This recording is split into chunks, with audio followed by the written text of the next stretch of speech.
The NFL draft is here. Roger Goodell was a big loser, and we're excited to talk about it all. I'm Nick Roush. He's Adam Luckett, and this is 11 Personnel, a special edition where we're going to talk about the NFL draft as it's happening.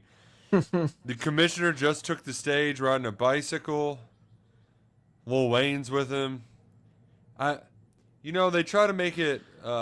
You know why they're riding bikes, Nick? Correct. Mr. Roush. It's the tradition during training camp where the field is down the street from the. That the is a practice Jacksonville man if I've ever seen one. Holy cow! Did you see the guy with the cutoff? Yeah. Oh my God! That is Duval County. Screams out loud. We're gonna have guys like that all night, but the Packers, they ride their bike between the locker room and their practice facility, correct? Yeah, and it's like fans are hanging out, and it's like a parade kind of thing. You see them like some fans like kids, they'll ride to the practice field with them, and it's like a tradition there. So our new tradition is we're gonna be hanging out, watching the draft with you throughout the night. Just commenting on whatever we see, sharing some stuff we're hearing, and we're going to be here until Maxwell Hairston gets his name called. And you know what? If he soars so high, we might even be on longer because it'll be so early. I mean, there's as I hear a kid screaming in the room. But he's got some good juju going his way right now in the pre-draft buildup. Yeah, I mean, if you just take the odds. Minus 300, I think, was last I checked. You would have to lay $3 to win, lay $3 to win $1 here. So, in your horse racing lingo, that is a big favorite. I'll be fired up for some horse racing lingo too. But I do actually have some sources on the ground in Green Bay, and there's some scuttle that maybe the Chiefs might trade up to get him inside the top 20. And the Bucks are one to watch too. So there's a chance. I know some folks had him near the end of the first round at like pick 32, but could be as high as 18 or 19. So I'm excited to see it. I'm also excited to just take jabs at random people. Have you ever seen Clay Matthews and AJ Hawk in the same room together?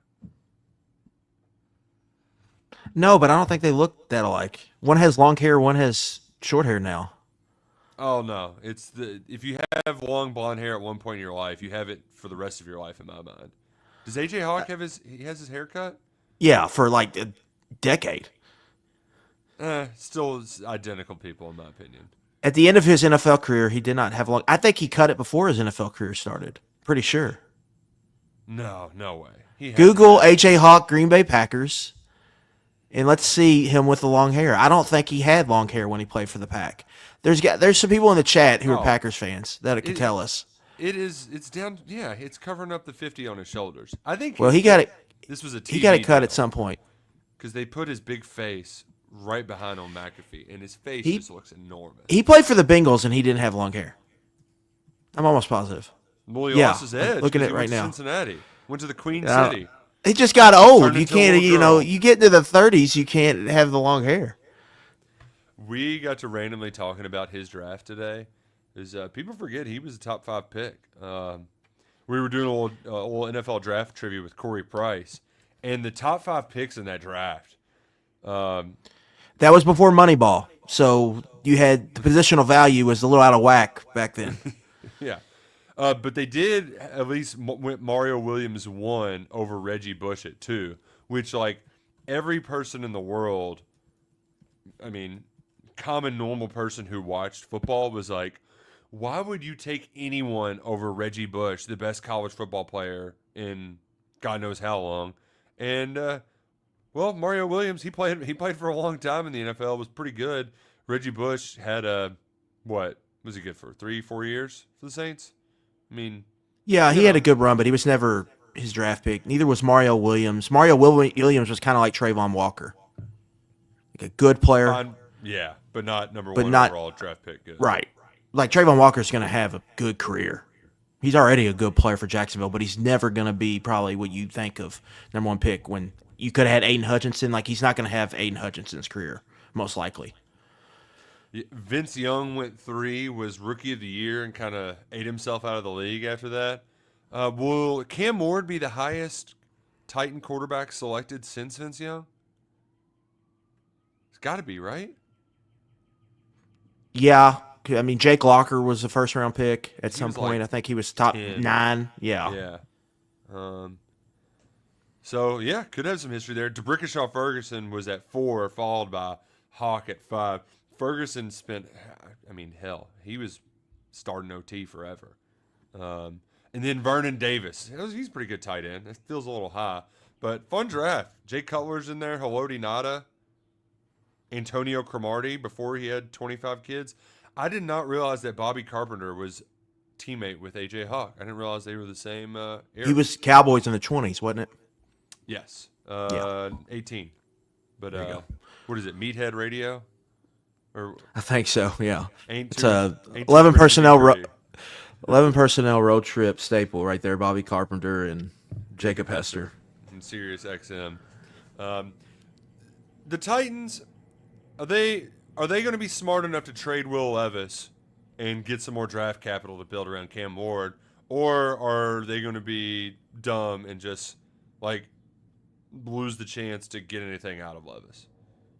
Yeah, when did the Steelers trade Kenny Pickett in the calendar last year? Because it's kind of the same situation. Now the Steelers did a free agent and not a draft, but similar. Let's look it up. Kenny Pickett was traded in March. So wait, no, that was this year. Sorry. Yeah. I forget that he's. It was. It was in March too, so they're already behind the 8 ball. Yeah, I guess who's their backup? Maybe that's the next question I would have because Mason Rudolph's gone. He went back to Pittsburgh. They have 4 years of control with Levis, so they got him under contract for 2 more years. I would think that Might be he a would- like a mini camp thing. See, if, like someone would probably be more interested in Levis if an injury happens, maybe in camp or something.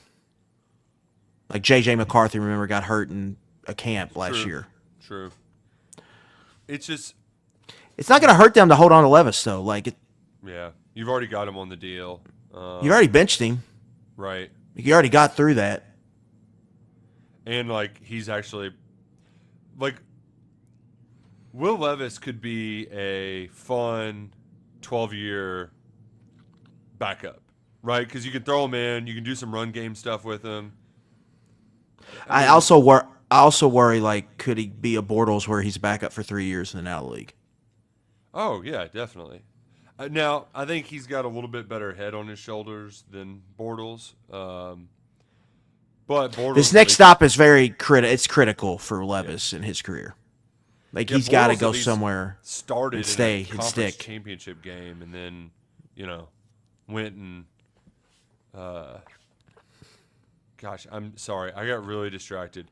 They had an ad for Amazon Pharmacy. Can I just say something? And that's what's going to be fun about this watch along. We're not going to talk ball the whole time. We're going to get a little crazy. Why do we have ads for medicine? Like, dude, it's medicine. Why do you need to have it? You can get everything on Amazon. Why do I need to get ads for a pharmacy? Like, that is ridiculous. Absolutely ridiculous. I'm getting. I got a video of the green room. Oh, nice. I don't necessarily love that the Cam Ward comp is Patrick Mahomes here, ESPN. It couldn't find anybody, Well, I was listening to the Athletic Football Show, and Robert Mays brought this up. I don't know if it was him or if said he heard it from someone. Well, I thought it was a good comp. Like, if Cam Ward has Kyler Murray's career, that'd be a good run for him. Good starting quarterback who can create off script, but it's like got to prove that he can play on time, essentially. You not make a ton of mistakes. But if he's a more durable Kyler Murray, I think that would be a good thing for the Titans. Fun, exciting, Good in a enough to winnable win. division. Yeah, terrible division. Because what would Kyler Murray be in, like, the AFC South, The Cardinals, Yeah, I mean, I think the part Cardinals of are the best team in that for years, you know? I mean, Kyler didn't get along with Kingsbury. Mm-hmm. They had to change GMs. They have a new regime now. They're kind of on the up and up, but he got hurt. He's been hurt twice, like seriously hurt, I think twice. So keeping him on the field, but they're going to be a team that with like playoff expectations this year. So that would, to me, that's kind of the career with like a realistic career. I think you could see Cam Ward have. It would look something like that. I will say he was a very fun player at Miami because those defenses were so bad in the ACC. And Yeah. he would also do the kind of what Kyler Murray, like that's why I like the Kyler Murray. Obviously, he's a little bit more turnover prone, but Murray has those moments of like, what are you doing, man? And then he has the moment where he puts it right on the money. So a lot of fun. I do just hate, like, why are we wasting 7 minutes here? I mean, he's already signed a contract with him, right? Like, shouldn't he have? I mean, It's a TV show, Nick. we're going to be here a long night. Let's just get to the show because here's another thing, too, because before he walks on the stage, I'd like to say that I got real annoyed by the late, like, Browns are taking calls on Travis Hunter. Like, no, they're not. They're not moving out of that pick. Like, they did it. How many times last year we got the explosive tweet from Adam Schefter? How many times last year did they tell you that everything was going to be crazy? You know when things are actually crazy, Luckett, is when nobody expects it to happen. When we were at the draft in Kansas City and the Texans traded up and got C.J. Stroud at 2 and then Will Anderson at 3. That is unexpected. You don't just like drop as much little nuggets. So I'm hating. I am pushing back on all of the trade stuff. But as soon as I say that, we have a trade alert, and the Browns traded the pick to who? Jacksonville. Yeah, there you go. Oh, Great call there, Mr. Roush. That's about like your Kentucky will have no more portal players, and then the next post at KSR is yeah, receiver visiting here. Oh. Kentucky's after his receiver. Serious. Instantly. I mean, instantly. As soon as I put it out there. And granted, I've been saying that on KS board for a while, but it was very funny that, like, yeah, they're probably not going to get any more guys. It's just immediately we found out about a receiver target. But here's the thing, Luckett. I'm not expecting them to get anybody. Nothing's changing my mind. If they get somebody, then I'll be surprised. I want to see this. I want to see what they're giving. Oh, here we are. Here's the Okay. maybe not. The Browns owed pick 5 and number 33 and number 36. And then they own the Jaguars 2026 first round pick. This is an aggressive move by Jacksonville. Like really aggressive. For Travis They're going to Hunter? take Travis Hunter, yeah. Now, he'll sell some tickets. I'll say that. Yeah. That is a hell of a Liam Cohen. Welcome to the NFL. We got you your guy. You better not mess it up. So Because they gave up their second round capital and they gave up their first round pick next year, essentially. So did they have 2 second rounders this year? I do not think so. Let's look that up. Just the one. Wow. I mean, they pretty much blown through their best capital for their 3 of their 4 best picks they gave away. Well, you've got the young GM. So, young GM, young head coach. I know the biggest reason why Cohen was so aggressive after that job is he does believe in Trevor Lawrence. They had just paid Josh Hines Allen. So they have some of the big pieces together. Brian Thomas was awesome last year. But now they do have 2 third-round picks, 70 and 88, and 2 fourth-round picks. So that helps this year, kind of absorb that loss. But but I say this all the time: your second-round picks, if you're doing it right, those are good starters you're getting. Man. So my question to this is always: are you ever going to regret having Travis Hunter on your football team? That's really the question when you do these kind of trades. All right, the answer is probably no. Okay. My question for you, Luckett, deep because this is the question everybody's gonna ask. Is he wide receiver first or defensive back first?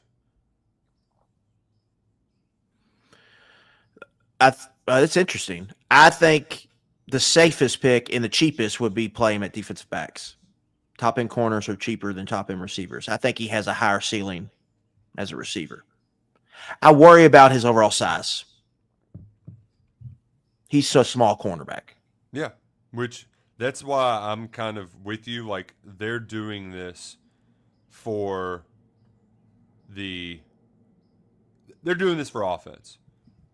But it is, I will say, like, whenever you get these two-way guys, how many times has the two-way guy been primary offense and then played a little bit of defense? Like, I don't even know what the defensive sub package would be that you get it. Like, I guess in dime. Like, could he cover a slot? Could you just cover a slot? Nickel situation. Yeah, I mean the Pats did it where they would play Edelman at like nickel corner, or Troy Brown, I think the one receiver they had. Yeah, nickel. Yeah. They would play them at nickel corner. That's what you would do. It's easier to moonlight on offense. A lot of guys have done that. Champ Bailey, Deion Sanders is obviously the popular one. Right. And focus on defense. And I think throughout his career, even as a recruit, he's always been kind of cornerback first. So I assume that's what he's going to be with Jacksonville: is corner first, then moonlight at receiver.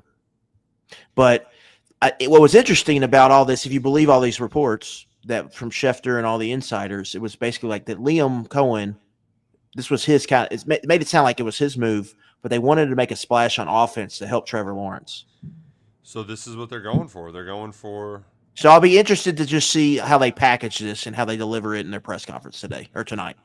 Duval. Resnon Verba asked if Fortner is still with the Jags. Yes. I caught up with him some recently. All bald-headed Fortner. Didn't recognize, takes a while to.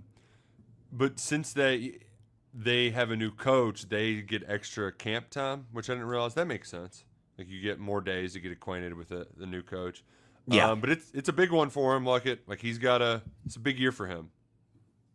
Fortunately, he knows the head coach, but after playing pretty well as a rookie, he took a step back last year. Was pulled. I don't know how many games he was pulled after. God, you're right. That guy is so Duval. Holy crap. The most Duval person that's ever Duval'd with the cutoff sweatshirt and the chain and everything. Yeah, 100%. 100. Look at, I can't believe it. Yeah, like I said, you're going to be a little ahead of me. But yeah, sunglasses at night, baby. It's Duval County. Guys in toboggans, they're so from Florida, right? What is it, like 60 degrees there? Oh, man. I do wish I could have the sound on like low just to kind of get an idea. Like, who's this guy that Goodell's bringing up with him to the podium? He looks enormous, but don't have a clue who it is. That is Eric Armstead, defensive tackle for Jacksonville. He was like man of the year, Walter Payton man of the year, I think. Ah, so that's why he's up there. Yeah. That's probably of all of my least favorite parts of the draft, it is all of the just PR stuff that they like. I mean, most of this is, like you said, not only is it a TV show, it's also press release time. So you go up there and you talk about, It's 8 things in one. Yeah. Yeah. Let's bring up the flag football girls and let's do all of here's our veterans, here's all of our initiatives for community. And I'm just like, oh, good. Ugh. It was like that email I got about thrilling brand experiences with Churchill Downs. Get the hell out of here with that nonsense. It's just a PR bullcrap. You can't spin it any other way. You gotta pay the bills, man. Thrilling brand experiences. I'll show you where you can stick your thrilling brand experience. So I wonder what the Browns are going to do at 5 now. That is the real question. Jeanty? I don't think that. No, I don't think they'll do Jeanty. Abdul Carter will go off at 3. Mason Graham? Campbell's going at 4. Yeah, maybe Mason Graham. That's an AFC North player. Yeah, right. He's very much an AFC North player. But do they try to trade back more to get a quarterback, or do they get their AFC North defensive lineman and then go get their – because they got to get a quarterback at some point. I'm fascinated by what – Well, now they have capital to trade. It makes a trade up easier. Right. At some point.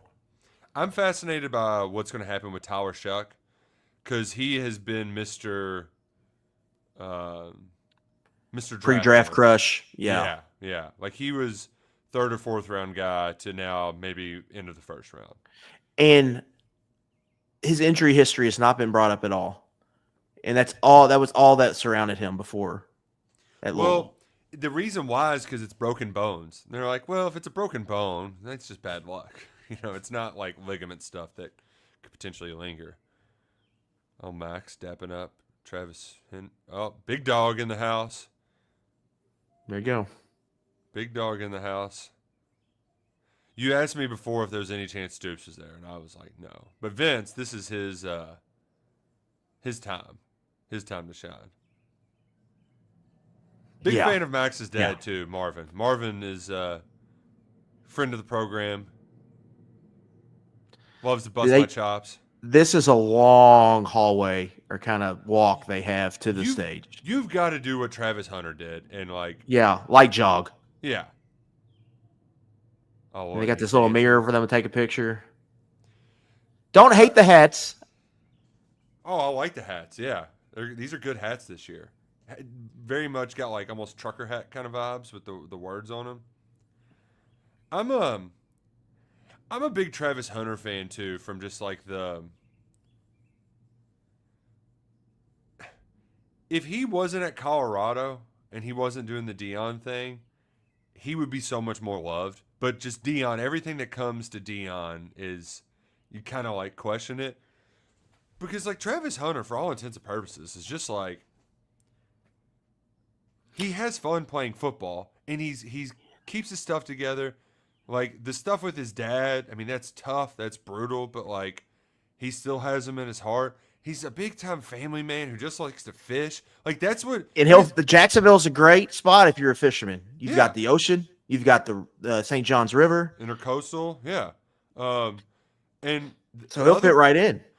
Like he went on his bye week to go watch his future brother-in-law play football for a terrible Murray State game and go fish in Western Kentucky. And he said, like, his favorite play was the tackle at the goal line that forced the fumble.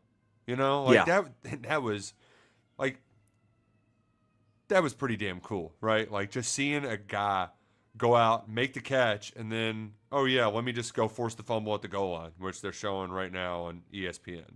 That won the game. that was unreal. So, yeah, consider me a Travis Hunter fan. I've always been, like, ever since the Jags got Josh Allen, that was before I did my Steelers bit with COVID. So they've always been kind of a team I've rooted for on the side. They get Fortner.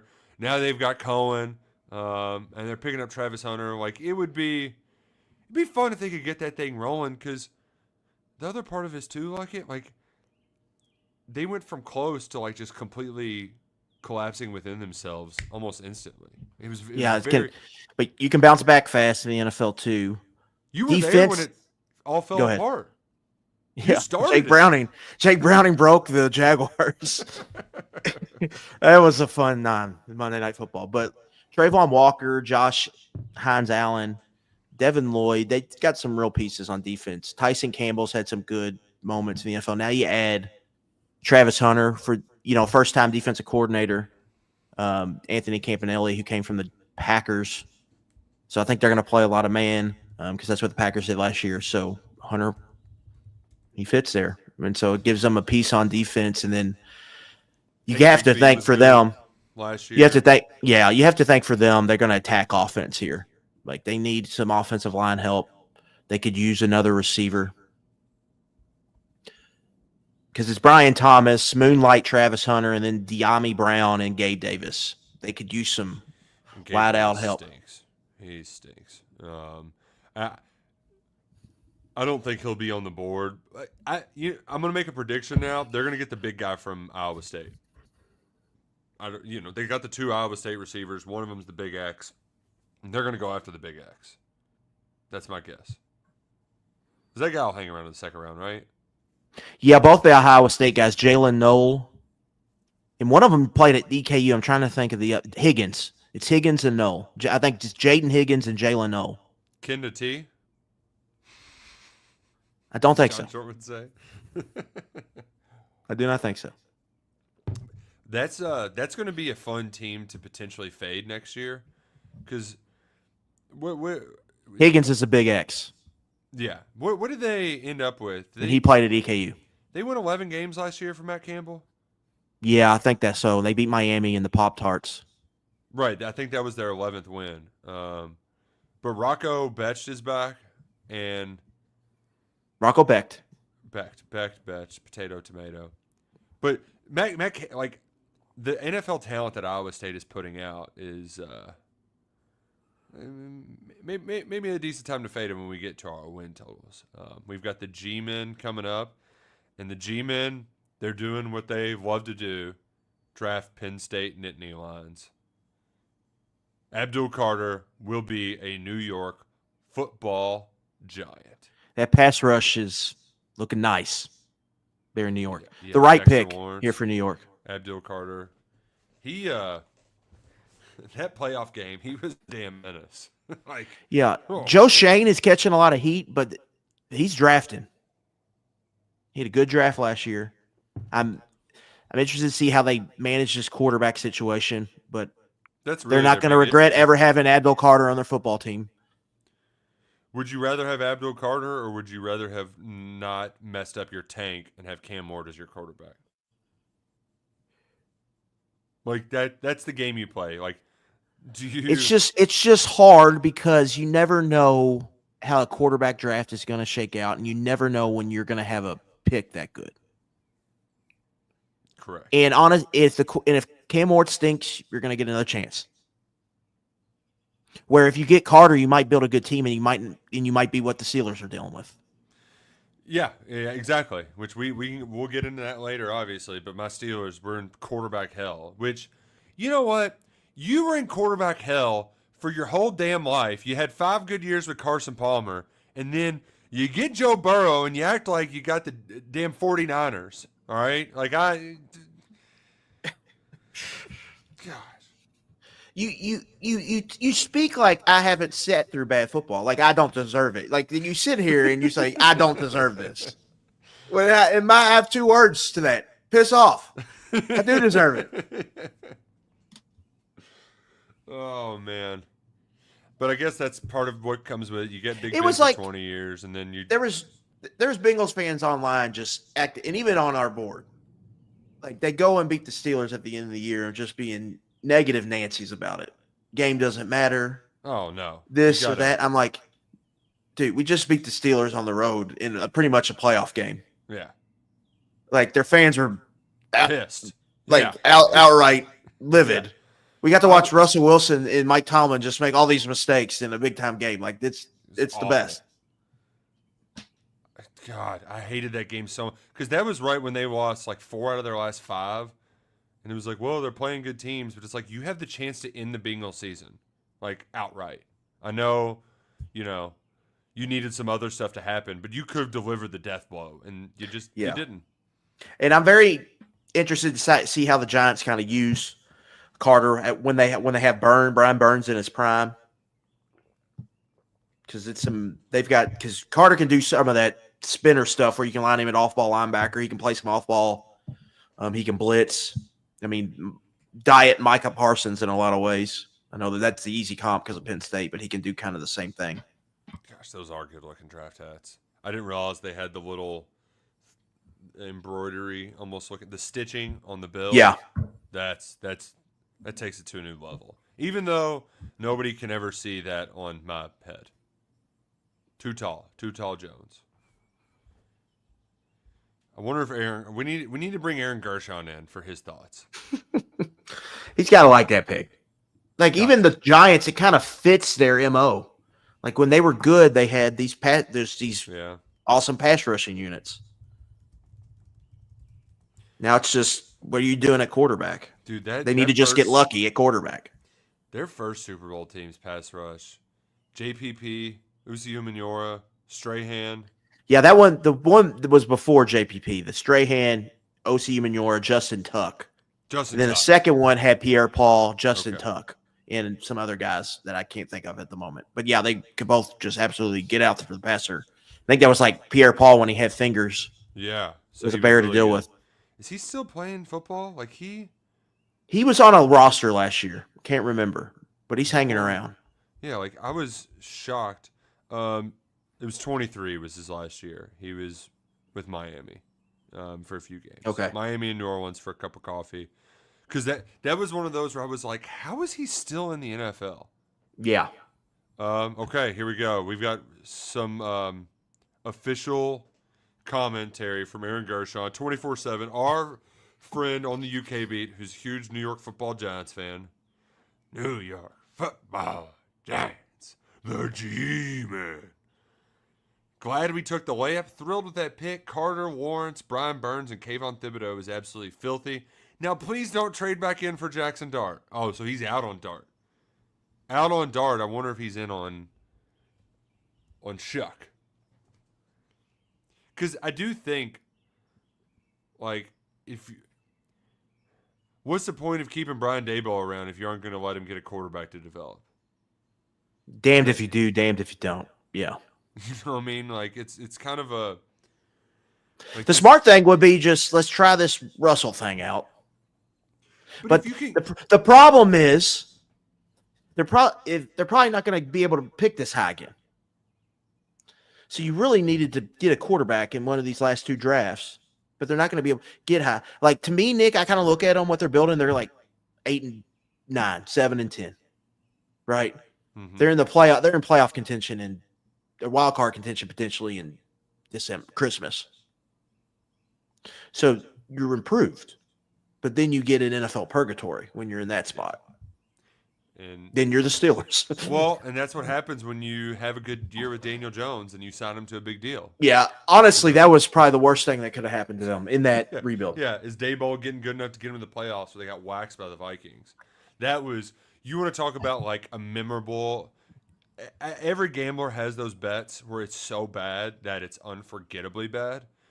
Me betting on the Giants when they got housed in that playoff game was one of the dumbest bets I've ever made in my life. Yeah, like you and just things instantly knew. You're like, right, you idiot. Why would you ever bet on this team to win in the playoffs? Things change fast in the NFL, but you look at the division and it's just rough sled. Eagles, loaded for bear. Commanders, arrows pointing up. You know, the Cowboys, you know, people make Dak jokes, but they're in a better position if Dak's healthy than the Giants are. So that's the tough part. That's 6 games you got to play out of 17. While let's go ahead and move on from the Giants to the Pats because the pick's coming up next. Like, when you need offensive tackles, but there are other better players out there, do you still get the offensive tackle, or do you take the better player? I think they're in. I think you take the Pats are in a position where they should be taking the best player. I would think so too, but who yeah, but it's not clean cut. I don't think it's clean cut who this next best player is. Right. I think from 4 to 30, you could just say whoever you think the best player is. So then if it's like, if you making a board, then that's where positional value comes in. If players are in the same tier. I think that's the situation we have with really not just them for the rest of this draft, for the rest of this first round. You had, I think, 3 tier A prospects that went off the board here. Now, Cam Moore, or really 2, and then I think Cam Moore gets there because of the position. Yeah. But Carter and Hunter were their top 5 picks in most every draft. Right. So those were easy. But after that, then I think we kind of have this hodgepodge where I do think got from Campbell to whoever is 30 on your board, whether that be like, I don't know, let's say Max Harrison. Mm-hmm. I think all those guys are pretty similar. And it just becomes with your board. And in this year, Nick, like I wrote about this in our draft preview, that there's so many edge prospects on day 2. that are you cool like letting a Michael Williams slide or letting a Mike Green slide? Where then you're thinking, oh, if I have an early pick like I'm the Pats here, I Right. can get edge Yeah. round 2. They ended up going with Will Campbell, the offensive tackle from LSU, and I forgot who. I was listening to one of the draft guys, and I think the reason why his positional or he's valued as the best is because even if he doesn't fit at offensive tackle, he could be a 10-year starter at guard. So like, the floor is pretty high for Will Campbell, and At the end of the day with Campbell, he can protect. Like, which they need. you turn on the tape, he's facing good rushers every week, and he's stoning them. He's been doing it since he was a freshman. He can pass protect. So that at the end of the day, he's going to have a job in this league because he can protect. I'm getting an official comment from Jack Pilgrim, our Patriots correspondent here, on the pick. Man, LSU, those gold uniforms kind of sucked, but the purple ones with the white helmets, those are sharp, right? And just the purple jerseys in general. I hate that they never wear them. They always wear the white, even at home. It's like the Cowboys. I like the Cowboys blue. They need to bring it out more often. What do we think about Will Campbell's suit? Stripes are not good for a big man. They make you look, and like it kind of makes him look like he's wearing a donut around his waist. I know these guys are in much better shape than they used to be. But and the other part of it too, it'd be different if he went to, I guess because he's in Green Bay, that's why he's doing it. But I'm not a fan. Like, if he went to what's a green school out there? Besides Tulane. your St. X Tigers, yeah. If he was a Tulane Green Wave, then okay, I get it. But I don't like that. Don't like that. Yeah, it just looks like 1930s New York or something. Like he's a mob. You think Vrabel's gonna work? I don't know, man. I worry about Vrabel and his QB development with Drake May because he's gonna be judged with Drake May, and I like Drake May. I worry about the infrastructure they're building around him. Who's even their play caller? That would be the one and only Josh McDaniels. Oh, well, yeah. God. I just worry about the pieces they're putting around May. I really do. I think it's got Trevor Lawrence and Jacksonville potential where you look up and it's just not working. And you're like, why isn't this working? Josh McDaniels, though, does find a way to make it work. Only as the Patriots offensive coordinator. He can't do anything anywhere else because he's an asshole, for all intents and purposes. But Yeah. You know what? He gets it figured out. Now, granted, he was figuring it out with Tom Brady for the most part, so Yeah. easy to do with that guy. Where I don't even know if the Pats would do this with Vrabel, but they really needed a tier A receiver here and just take him. But there's not really one in this draft. No. Travis Hunter is maybe the only one that would be there. You don't even know if he's going to play. So they have to get a receiver in round 2, but it's like their receivers are Kayshon Boutte, Stephon Diggs coming off the knee injury, Mac Hollins, who is a fun player, but it's not – he shouldn't be your 2, maybe probably shouldn't even be your 3. The receivers are just in rough shape. They got to address it, and now they're going to have to address it with second and third round picks. Oh, Nick, thanks for joining us. He said he forgot you all were on. This is so much better than McAfee. Well, happy to be there. Happy to be there. Jack Pilgrims just gave us a shrug. That's his official comment. Just a shrug emoji. He has no idea what to think of Will Campbell. Yeah, eventually you got to take the left tackle. Or, Yeah. just take someone. And I think he'll be fine. I don't think he'll be an all-pro, but I think he'll be fine. And no tie. Like, it feels like he should be wearing a tie with that. Yeah. I'm pro tie. Like, ties have really it's gone too far. They've gone too far out there. Yeah. Yeah. Like, it's a good look, right? And I don't like if they don't have buttons on the collar, you know what I'm talking about? Yeah. I have to wear a tie. Like the ones without, I feel weird, like with it all open. Yeah. No, you're exactly right. Like I can only do the non-button because I don't like buttoning it down when I have a tie on. If that makes sense. It just looks better, even if because you're going to probably have to do that top button unbutton regardless. It looks better with a tie on because it keeps it more in. Where it just flies open, feel like I'm going to get hit with the flaps when moving around. Feel like you just don't. It just doesn't. To me, it doesn't look good.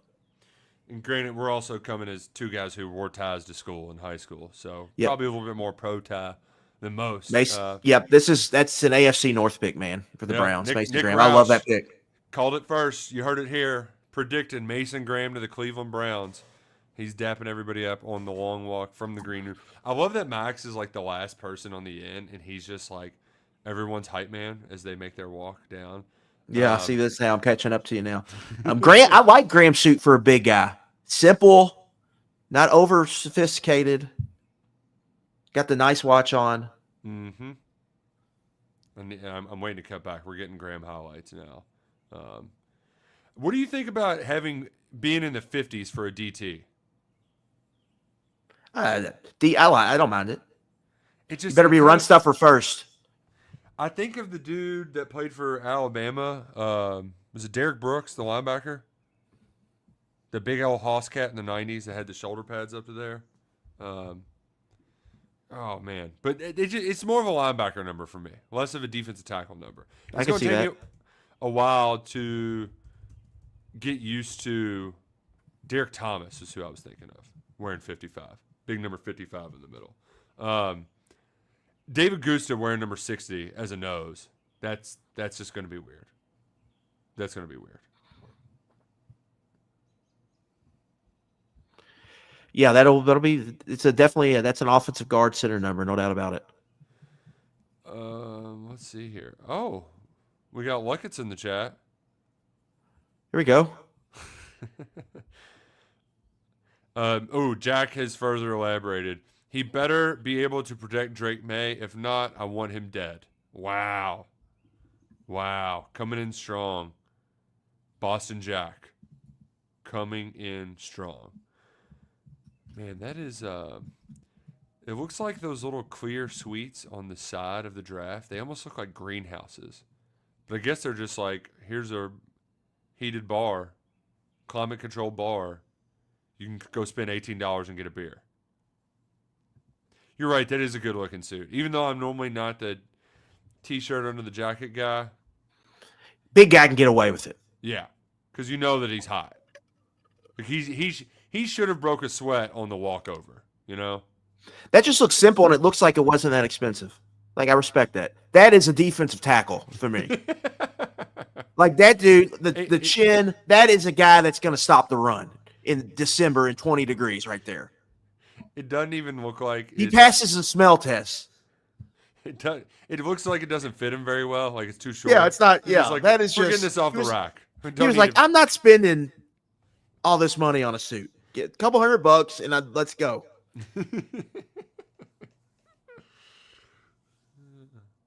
When was the last time you bought a new suit? I would say about a year ago. For a wedding? That was my.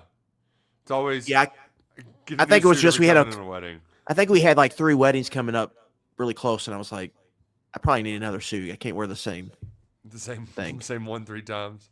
Yeah.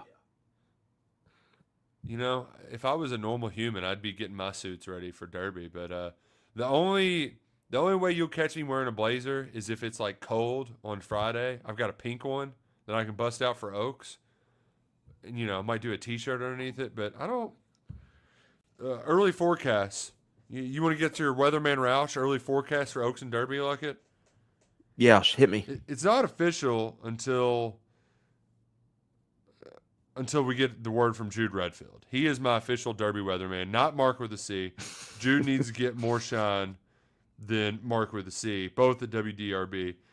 We've got 60% chance of rain, so some sporadic storms, and 70 and sunny on Derby Day. That's nice. That's perfect. Rain one day, sunny the next day. It's perfect. Absolutely perfect. That is May in Kentucky, so checks it. That actually works well. So who we think here? Kelvin Banks. I'm going to roll with Banks. I'm going to think it'll be Banks, guy. Mimbo, or Jeanty. And it's Jeanty. Oh wow, they took him. They got to. They Oh. got to go with skill player. Have the Raiders ever drafted a non-skill player? Cleveland Farrell. The Yeah, they bust drafted that that has Josh defensive end Allen? we were at, Tyree. The kid from Texas Tech, the draft we were at, Tyree Wilson, and that was like everyone was like, I was like, I don't know about that one. Oh, turns But out it didn't work out. the Raiders taking Jeanty with a bad O line doesn't make a lot of sense to me. It's the Raiders. But it's the Raiders. You're right. That's why I always worried about the Jags if they got him. It's like there was like some late smoke around that. I'm like, well, I know Etienne had some fumble issues last year, but like Bigsby was good. Why would you do that? And your offensive line isn't great. But I guess the thought is like he's so like the good, it Bears. doesn't matter. The Bears, I understand it. Like they're locked and loaded. But I wonder if eventually we're going to have people overreact to what happened with Saquon. Yeah. Because it feels like you do need the line for it to work. That's why I'm interested to see how this works with the Raiders. Well, it's not just Saquon, it's also Jahmyr Gibbs being a hit for the Lions. And that was B. another John. team. Yeah. But the Falcons had the line kind of built up at that point. So do the Lions. Right. Yeah. Like it works if you have the infrastructure there. If not, then you're Saquon with the Giants and he's just getting injured all the time. Yeah, this is going to be interesting. And part of the strength of Geno Smith is he's really good as just a drop back passer. He doesn't need play action. Mm-hmm. He doesn't need great protection. Like you spread it out, he can find open receivers and throw for a lot of yards. That's kind of that's why he's still an NFL quarterback. He's not as good in like a play action structure, and you're paying him a ton of money. What's the vision there and where are they going for? Chip Kelly's the offensive coordinator. We'll see. Like that, they're a fascinating offense, I think, heading into this year. Let's pull up their depth chart right quick. This is my favorite part about the draft is just kind of seeing how the pieces fit. Remember when they tried to make Lynn Bowden a running back? Mike Mayock? Yeah, they had some odd drafts there when Gruden was there. Like they have their number one receiver is Jacoby Myers. Their starting guard is going to be Alex Kappa, who played for my Bengals, and Kappa had a really good run at Tampa Bay in his first year in Cincinnati, but he was bad last year. It seems like their line needs some help. I just don't know. I mean, we'll see. Now now they got Jeanty and Bowers. They'll sell some jerseys. I'll say that. That's true. Emmitt Smith, the comp.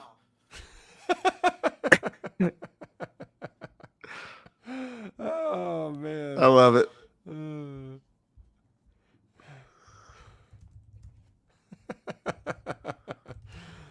Oh, man. Are they still doing that ABC broadcast? Yeah. Saban's on that. I would flip over just to hear what Saban would say about some players. Gosh, but they just... there's rumors out there, Nick, that like ESPN might buy NFL media. Yeah, there's like discussion of it.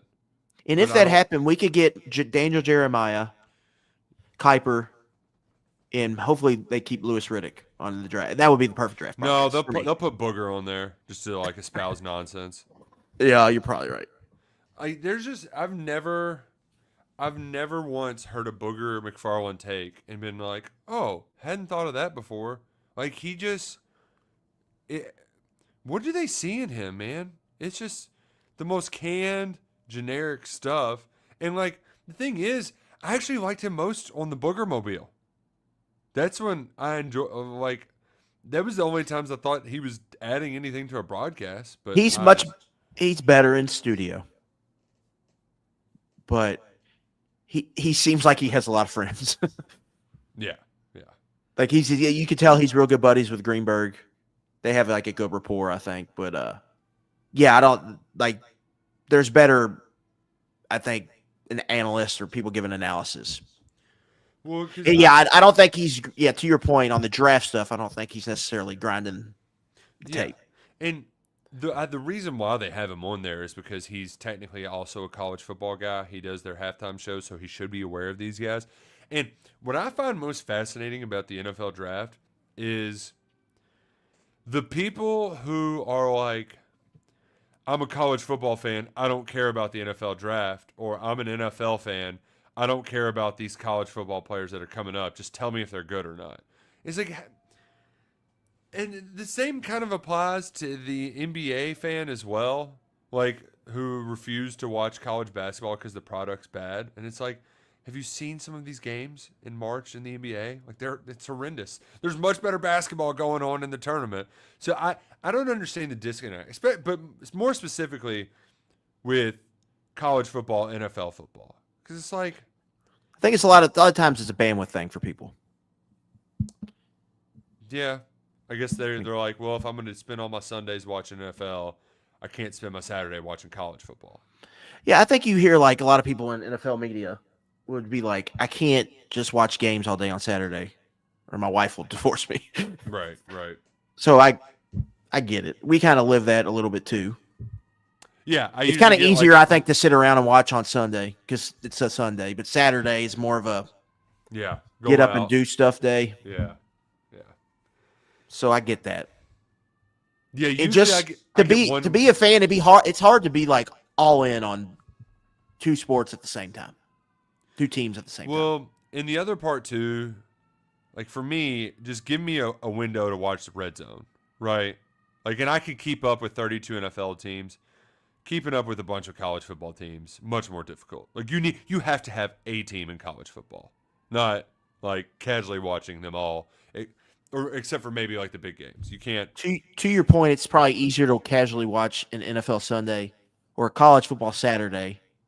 It's impossible with little kids. But if I had my way, like it's the basement, it's 2-3 screens, and you're just drinking from a fire hose for 12 hours. Chasing them bets. It's more of it's a harder sport to consume, but the volume is kind of what makes it as well. Mm-hmm. There's always something dumb going on that if you can find if you're paying attention. Like the stupid stuff like the Iowa thing. Like, look, Iowa hasn't scored. It's the fourth quarter. It's 3-2. All right, the Jets are up here. This is going to be Mimbo or Warren would be my guess. They should draft Mimbo and just fix the offensive line. Man, I forgot who they hired a GM. It was a guy from the Broncos. Okay. I can't pronounce his last name. It starts with like Mugi or Muhi. Because that was what helped. Did Champ Kelly, did he end up getting that job with the Broncos? No, somebody hired him as an assistant GM.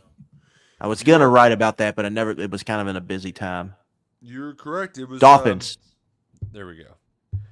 Mimbo from Mizzou, who, hell, he was a long-time starter there. Real pain in the rear end. 6'4.5", 335.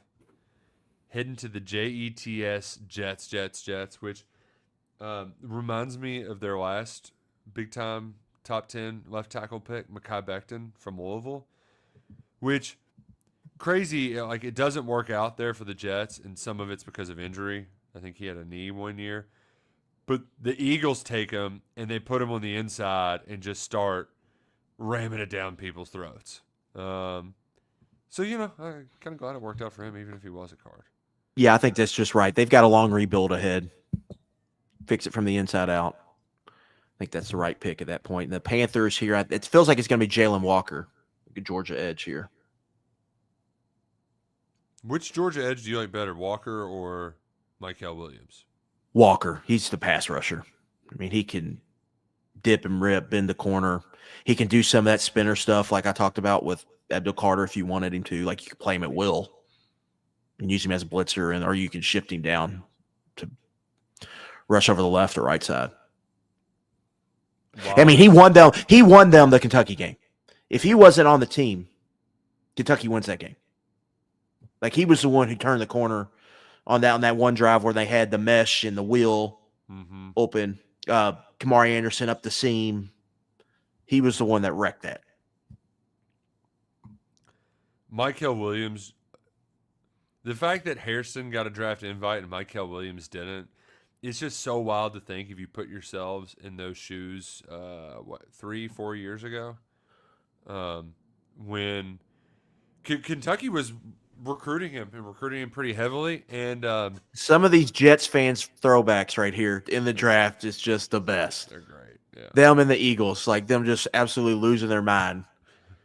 Not to cut you off, but I had to throw it out there. Oh yeah, you got to throw it out there. But there's a guy who would text in to my radio show, and now it's killing me. Alex from Colga. He called himself Colga because Columbus, Georgia, and he taught Michael Williams was he at Phoenix City Central, I guess? Yeah, he was there in Columbus Hardaway. Yeah. Which is the same thing for JQ. So I forget which school he taught at, but he's a huge Kentucky fan. His room's got UK stuff in it, and I guess him and Hardaway weren't too much different in age, but he actually I think took JQ to an unofficial visit at UK one year, and the always thing is he was always like, Michael, he was always getting in his ear about Kentucky, and they actually made some lists for him, but he was going to Georgia kind of from the get. And then his mom or something, he had some relationship to Kentucky. Like his mom went here or was from here. What I want to know, and then you could be right. I was watching the Netflix Race for the Crown, which is the documentary on the horse racing, on the Derby. And Jameis was here last year for it. And he's in the jockey's lounge beforehand. He's kind of cutting up with him. And he's like, it's my first time I've ever been. He said, his aunt lives up here. And they said that he had to be up there for 150. So I need to know Jameis's connection to the Commonwealth. And I need to get Jameis up here. Great crab legs, so he just came back. What? He stole. Remember the Louisville fans where he stole crab legs, and they had to have a practice on the waterfront, and Louisville fans went down there to practice. And I forgot about that aspect of it because, they played him then, didn't they? Yeah, and Louisville had a big lead, and Florida State came storming back. They made a I think Nick Leary or O'Leary was the white tight end they had, and he had like 200 receiving yards that game. That was like Dalvin Cook's coming out party too. I think he had a big game. Jeff, when Jameis was coming up as a recruit, Jeff told my dad, he's like, they don't make guys who can throw a ball like this. It's like you give him any ball, he can put it exactly where you want it. Now, yeah, he was awesome. It's not always going to be there, as we saw in the 30-30 year. But, like, I miss the fact, like, watching Jameis baseball highlights, he doesn't get enough clout as a two-way athlete. And his, like, goofiness is kind of – we diminish how great he was. And some of it is his own doing. Like, that fumble he had in the Rose Bowl against Oregon is one of the funnier turnovers we've ever seen. He just does stuff that is just, like, laugh out loud funny. Like unintentionally. It's crazy. But yeah, his Heisman year when they won the title, that team was awesome. But he was the man. Yeah, and he was still good. And he made Jimbo Fisher's offense look easy, and no one has done that since. Right. That is his greatest accomplishment. Yeah. Wasn't Jalen Ramsey on one of those teams too? Yeah, he was on that title team. He was on the title pretty sure. team? He was definitely on that 14 team the next year. When he fumbled, when they kept winning close games. He got cut by the Dolphins, or they're moving on, whatever they're going to do with him. Yeah, he's going to be turned 30, I think, this year, and I'm like, man, get old. Right. Yeah. But the guys getting out of football that I remember a lot in college, those hit harder now than, like, I saw that Mateen Cleaves Jr. is a recruit. And I was like, yeah, that was 25 years ago. Like, yeah. Like Jason Richardson's kid played for Michigan State this year. Yeah. Like, I'm like, yeah, that checks out. That was 25 years ago. But, like, these guys getting out of, like Bud Dupree, he's going to be. Yes. that one's going to suck, right? He's an old edge rusher now. Yeah. Him and Za'Darius. Like, Za'Darius is still a free agent. He's going to get signed soon. Or he'll probably get signed like halfway through training camp. He'll do the. Well, even like some of these basketball players now, like Steph Curry, it's like his last probably run. He's 36 years old. Dude, like, LeBron retiring is going. Be humbling, but we've got an wow response from Luckett. I did not. Ted McMillan First receiver off the board here at 8 to the Carolina Panthers. Giving See, Bryce Young a weapon finally. it's just, did you want him to be the weapon? And I guess if you're going to give him a weapon, just give it to some guy you can throw it up to. Yeah, I don't hate it because you just got to do it. Like enough kicking the can down the road. And I guess you hope that the ceiling can be there, although. You hope he can be T. Higgins. I think that is the hope. So here's my question for you. Who's your favorite receiver in this draft? I have my clear-cut answer. Egbuka. Yeah, me too. Like, he's just the safest bet. Like, I can just see him on a Super Bowl team being a wide receiver, too.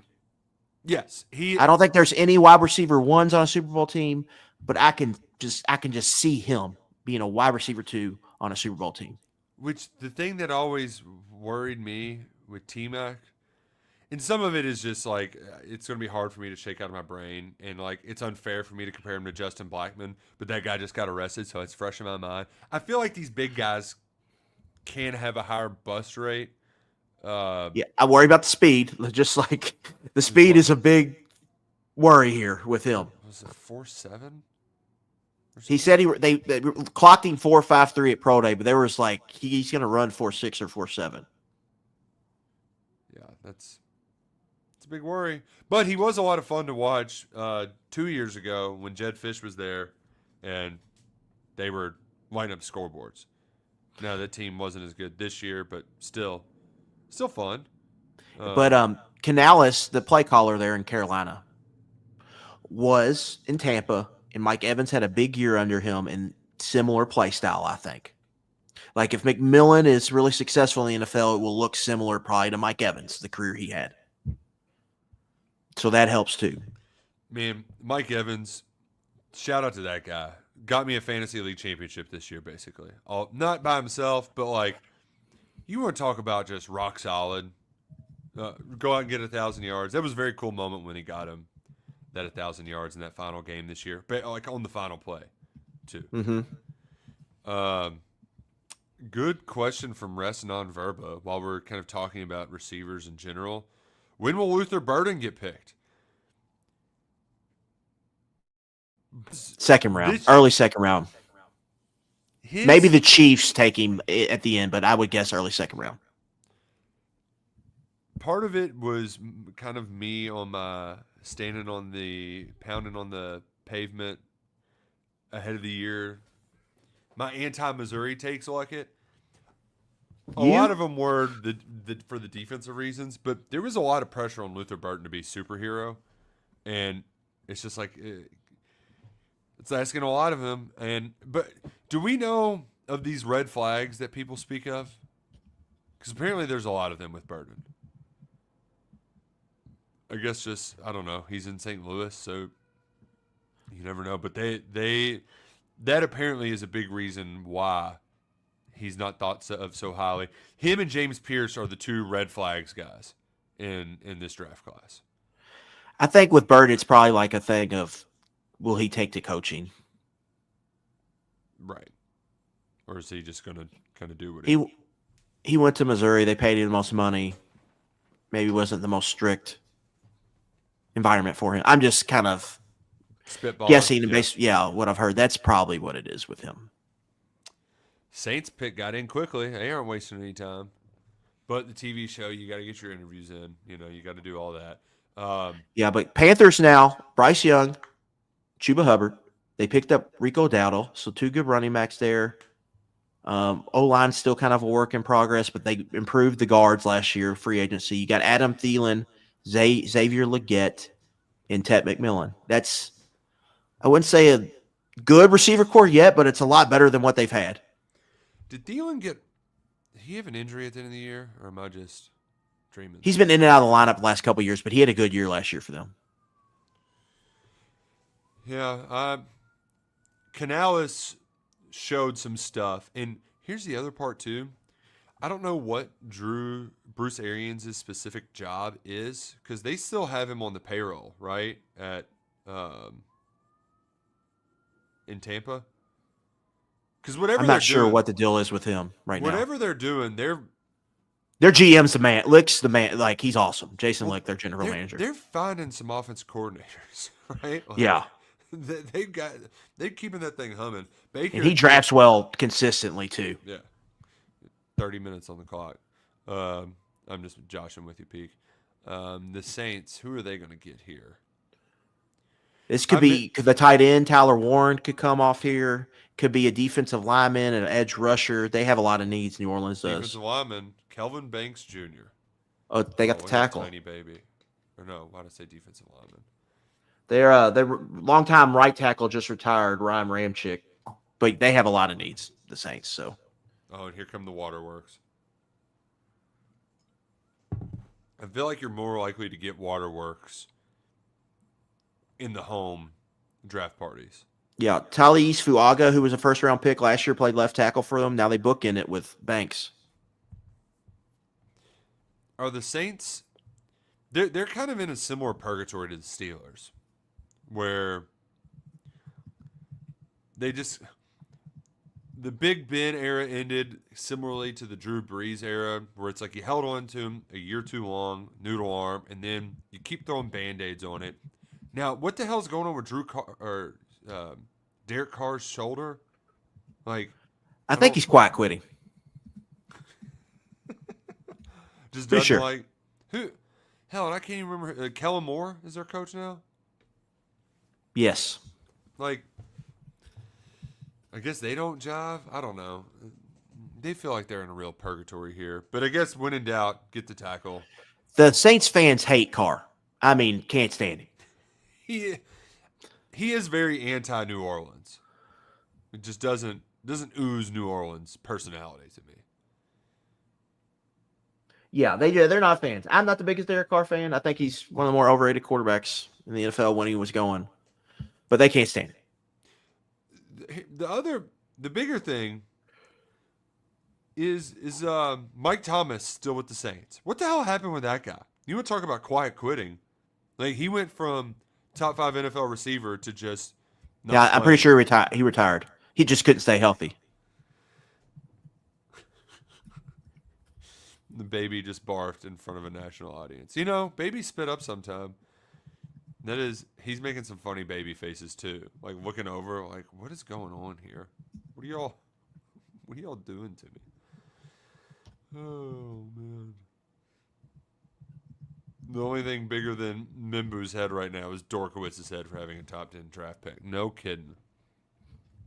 No kidding. Oh, you've got Laura Rutledge and what's her name again? I forget her name. NFL Network. Colleen Wolf. Is this where they're going to announce the NFL Network, NFL Media, ESPN merger? Because they are from the two different networks. Well, I've kind of, they do they're doing these little swap things where they'll both come out, and like Jeremiah will come on an ESPN show, Mel Kiper will go on an NFL Network show. Feels like something's coming.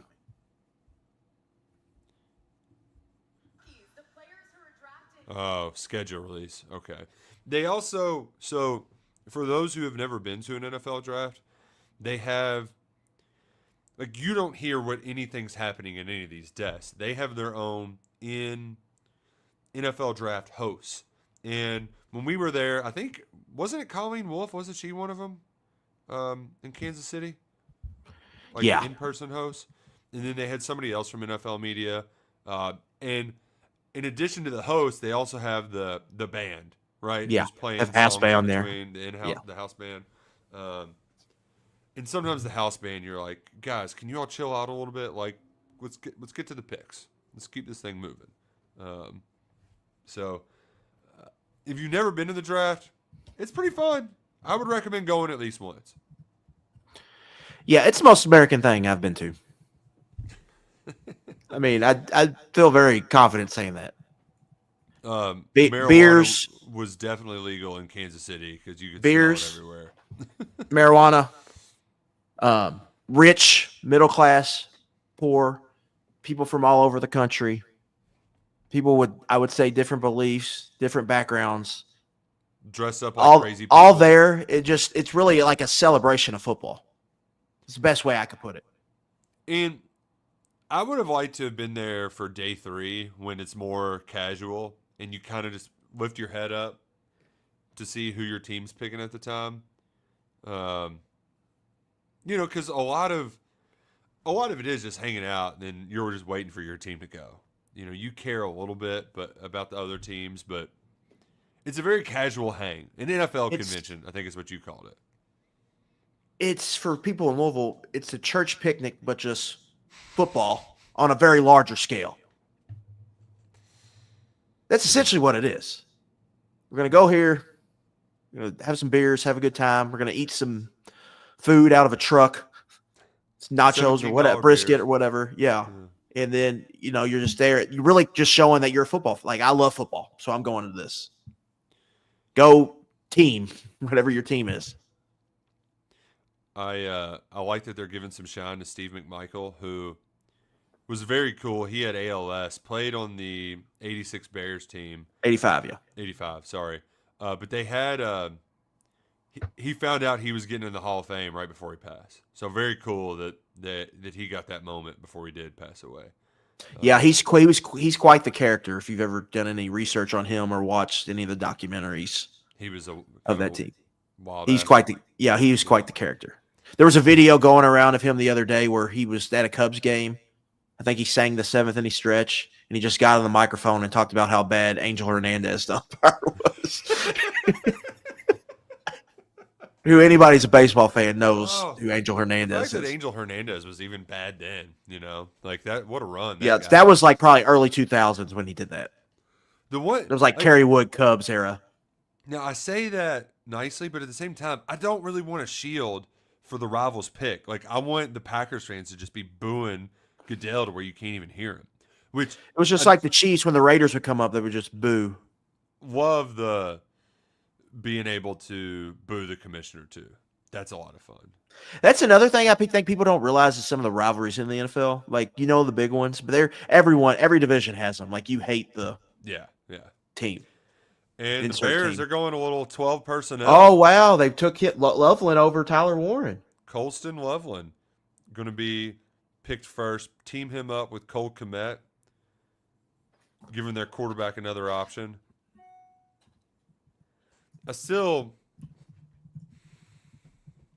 like of all the kind of weapons that they have for him to throw to, the biggest one is just keeping DJ Moore's head out of his ass. He's either good or just totally disengaged. Did you have preference of Warren over Loveland? I think Loveland is probably your more traditional tight end, where I think Warren, it's going to take some creativity to really max him out, kind of like how Penn State did. Right. Sort of in that aspect, I think Loveland's more of kind of your seam stretcher, can do more as a blocker. Warren's more, I don't want to pop into Brock Bowers, but it's kind of similar to that, where you're going to have to get creative with how you use him. Use him in the slot, split him out, use him on reverses, maybe, do some unique stuff with him, where Loveland is more, I think, cookie cutter tight end. Favorite cookie? No, I just got these in. Favorite Girl Scout cookie? Tag-alongs for me. I was a tag-along guy for a long time, especially out of the fridge. And I was turned on to Samoas, and it's one of those things where we got our shipment from the wife's family the same time we got all this Easter candy. So we're putting Girl Scout cookies. That's probably going to be like a Derby Sunday. I'm going to crush a whole box of Samoas to make me feel better, and it's not going to help. Not going to help at all. Yeah, it's just part of the deal. Like, you get them, just eat them. Get them out of the way.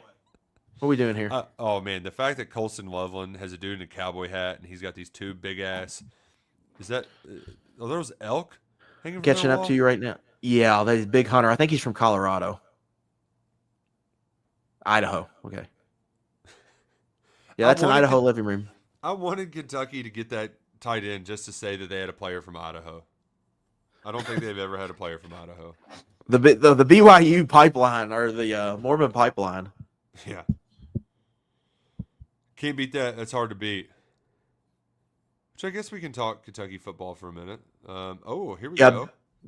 Jihad Campbell's who I want. I think he two birds with one stone, pass rusher, linebacker. I think he's the best player. I think he has all pro potential. I think he's a top 5 to 7 player in this draft. So that would be my pick.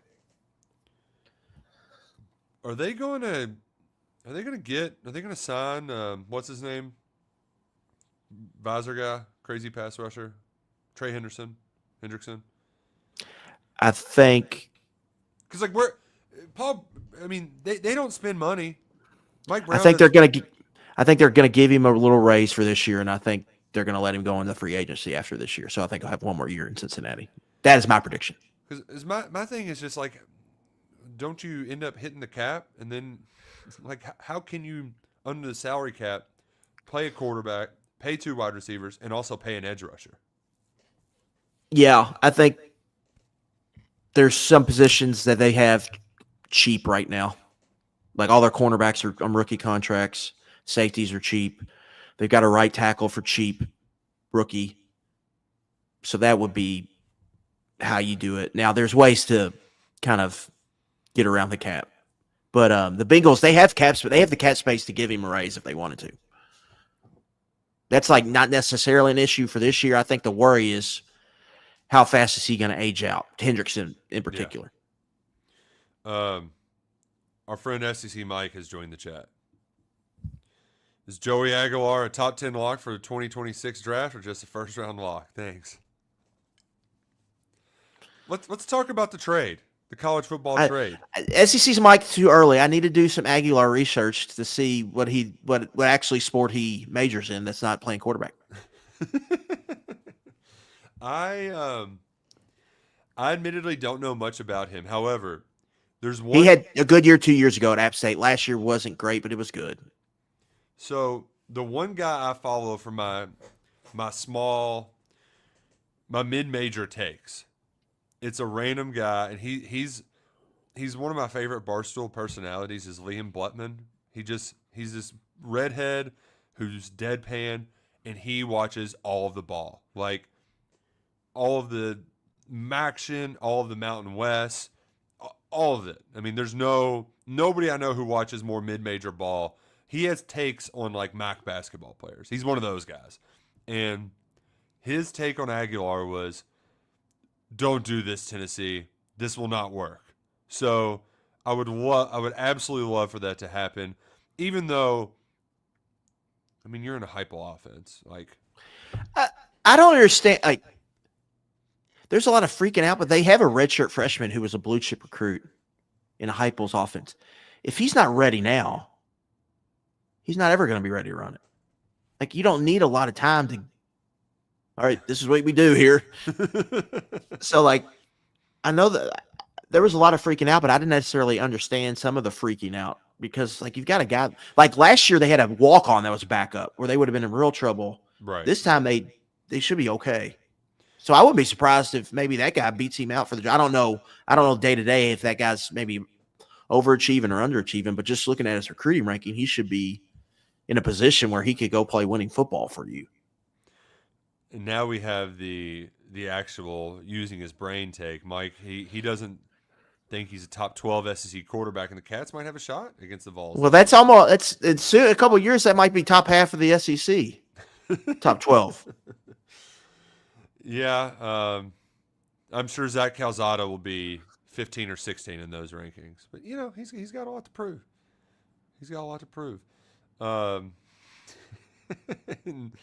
Somebody else said, Mike, you're just lucky that Calzada's worse. We got the 49ers. Pick is in.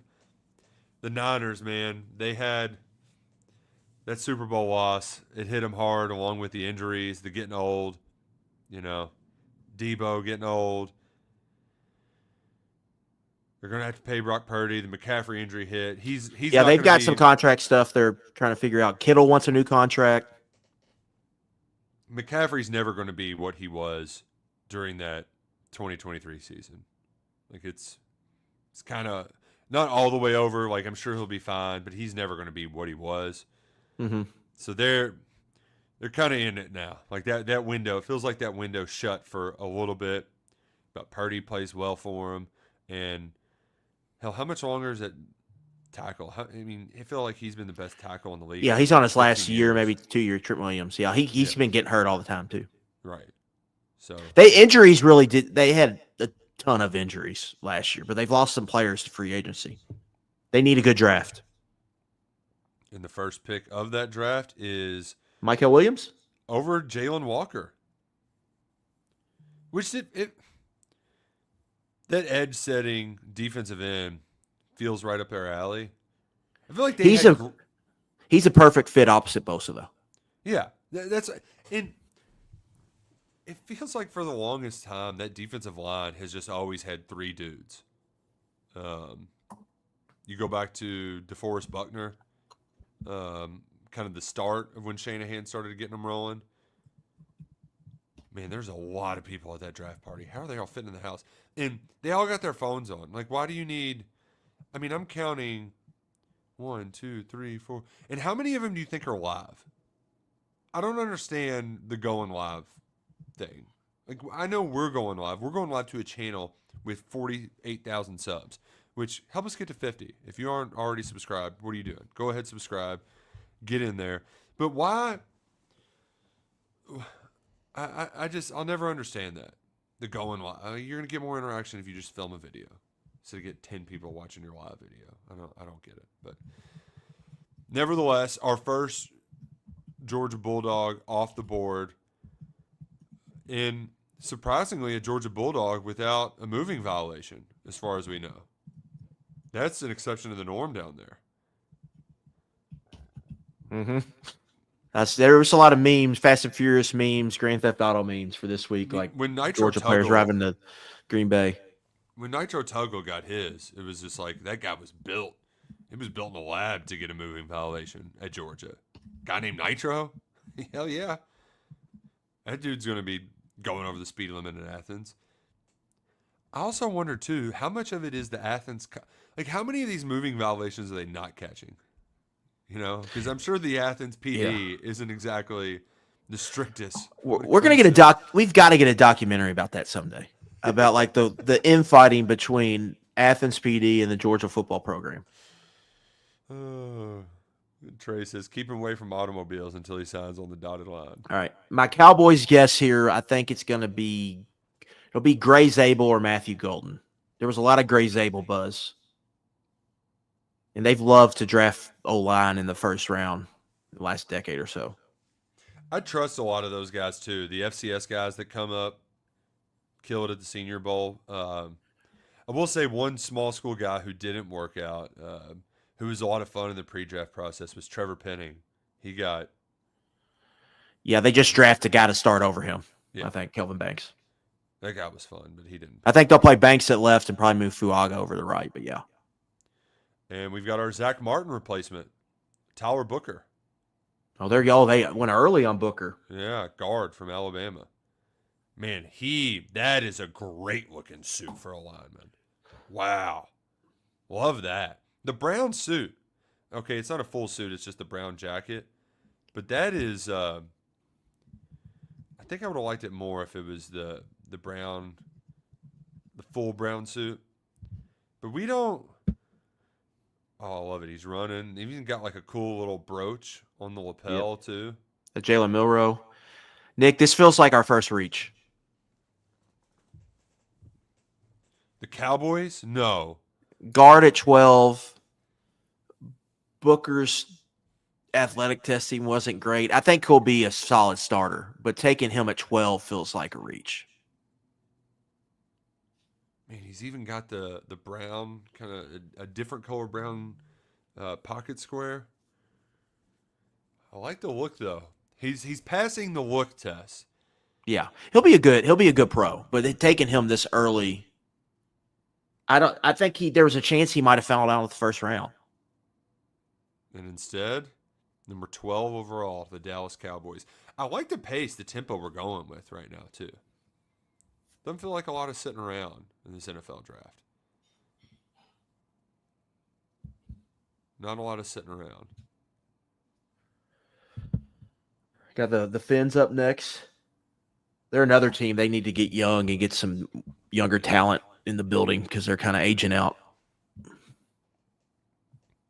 Will Johnson maybe corner be the Jalen Ramsey replacement potentially, and that's also important for I think for Hairston when you look at his Yeah. draft Need to case. get him. Getting Johnson off the board, getting Barron off the board, I think will help. Will Are you Johnson, ready for the Jalen Milroe Pittsburgh Steelers number 21? you mentioned his name, and the hair stood up on the back of my neck. Because it's like we got a better Jalen Milroe, and they played Russell Wilson over him. I'm not a football I'm not a scout. And Milroe's a good runner, dangerous runner. But I've heard from multiple reports that this is the best QB runner I've ever scouted. And I didn't see that when I've watched Milroe. I have to say, I think he's a good athlete. I think he's a good runner, but I've seen 10 to 15 better runners at the quarterback position, I thought. Did they not scout Lamar Jackson? Like, what are we doing here? I mean, even Jaden Daniels last year, Yeah. Cam Newton, Vince Young, I just didn't see that kind of explosiveness. I don't know. Maybe I'm not seeing it right, but that just didn't make a lot of sense to me. My thing with Jalen Milroe too, and you can't do this. I just will never get that Rose Bowl out of my head, right? Like, Even last year, he had some awful games. Awful games. And with that coach too. Both times he's played Michigan, it was bad. Like Kalen DeBoer, you would think would have that guy ready to roll. And I think that was part of the reason why I was bullish on Bama still being a playoff team. You thought he might be able to hit another level, yeah. Yeah. But he was better the year before, I thought. Yeah, and it didn't happen. Which, is Tommy Reese still with the Browns? Yeah, they promoted him offensive coordinator. Now, Stefanski calls the plays. Right. But he's offensive coordinator for Cleveland this year. Ooh, rain's starting to come down at the Roush house. Got the windows open. Oh, today it hit the perfect time as soon as I went to go get the boys from daycare. Oh, God. So that was fun. Loading them in the car with that going on. Have you all got to play outside in the rain phase yet? They're probably No, not yet. still a little too young for that. I like it because it's like, oh, go splash in some puddles. You get a little wet, change your clothes. But today they found a mud, like they found the mud, and I was like, oh, it's just a little, like it won't be too bad. And then one of them just toddler nailed 5-year-old like right here with mud. I mean, it was a lot of mud. And then wife comes out, supper's ready, and they're just covered. I'm like, So they thought they were at the Luckett house. That's what I'm hearing. yeah. Which when the Roushes go to the Luckett household, it's always a good time, whether they're playing in the mud or the Golden Tee machine. Duke's ready to go back because he wants to play some Golden Tee. He don't want to play with the boys. He wants to play with the big boys and get on that Golden Tee machine. Yeah. I can Putting see. my- Go ahead. We're gonna have to do some NFL Sundays, just Golden Tee machine, cold beers. Kids That's playing an afternoon. in the mud. We got the pool up the street. They got a nice little playground up there. Nick, I'm starting to get, if Jalen Walker falls to the Bengals, you might get quite a yell from Adam Luckett putting my fan hat on. That feels in play right now, potentially. But he probably won't get past the Falcons at 15, would be my guess. Yeah, that's Austin in the chat. Any chance the Falcons don't blow it and actually take the edge? You never know with the Falcons. They're gonna have their pick of the litter here because they're probably gonna be. They might be picking from Walker and Mike Green. Mike Green doesn't sound like the name of an edge. He's good though. I would be happy with that pick if the Bengals took him. Mike Green is He's the 25-year season ticket holder. Sits in section 12, row T, seats 15 and 16. He also has like utility infielder name. You know, like not a great hitter, but a great glove. Can play second or short. Mike Green. Nice prospect coming up through Louisville in AAA. Yeah, I could see that. You have any Reds takes? The Reds are just doing enough to piss you off right now. Yeah. They're playing 500 baseball. But like they could rip off 7 to 8 at any point, and then you're right there once they do it. And they've got the pitching overall. It's just the lineup's been up and down. The pitching the last 4 or 5 games has kind of been frustrating. Well, they've won 3 or 4 games. It's like you felt like you probably should have won all of them. When Hunter Green got rocked, you thought you were like, oh, well, at least the Hunter Green, he's 1 run max. Hope the bullpen doesn't blow it. Because the offense is just a freaking roller coaster ride. Two right runs now are 24. There's no in between, which that was kind of the case for the Batcats for a little bit, but I think the Bats are just getting hot right now. Yeah, the pitching's really come on. Because at the beginning of the SEC play, it was offense carrying them, and the pitching was suspect, and now it's opposite. Yeah, felt beating Tennessee in a series and then going and. But even that Texas series, the pitching really kept them in it. Like they could have won all 3 of those games. Nick McCrae's day 2, 12 strikeouts against that Tennessee offense. So they've gone against Tennessee and Texas and really held their own as a pitching staff. But the Reds' defense has been bad. They're still not healthy, so they're doing just enough to tick you off right now. But if they get hot at any point, you would feel pretty good about them. That is my Reds take. The Dolphins, on April 24th. They picked a Michigan player, but not the cornerback. Kenneth Grant going early. Another D tackle. Really early. Yeah, because he was like 20s to second round. Yeah, that felt like one where.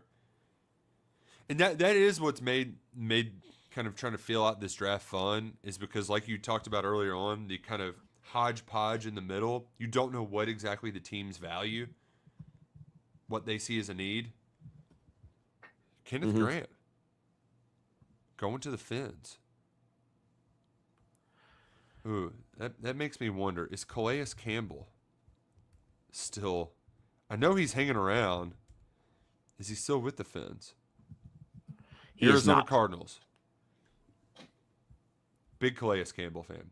Partially because him and Josh Allen were boys in Jacksonville, and he talked about his time there. Oh, we've got highlight package with the Illinois leather helmet uniforms.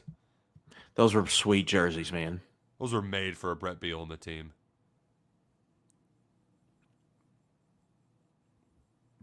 Bielema, good fit at Illinois. He needs to be coaching in the Big Ten West, even though I know divisions are dead. 3 top 13 picks for Michigan, Nick, with Will Johnson still on the board. That Michigan team, the title team, had so much damn talent on it. It's absurd.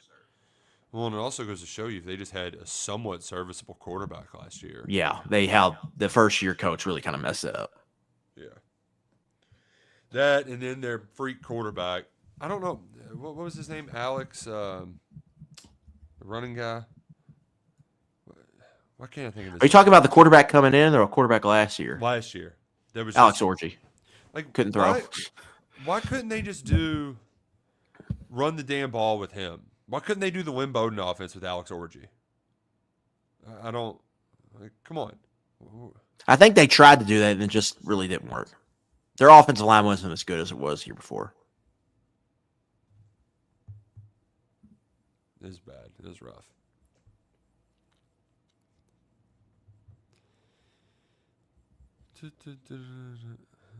Okay, that graphic tells me nothing, ESPN. The Colts are on the clock. That's one organization I love to see suck. It's mostly because... This is our house. This is our team. We love them. But, like, all of the bandwagon fans in Louisville during the Peyton Manning era just... Yeah, there's a lot of them. Yeah. It really ticked me off. So to see Anthony Richardson fail has been a lot of fun. But they're going with the versatile tight end. Steichen's going with Tyler Warren, who they were a popular comp for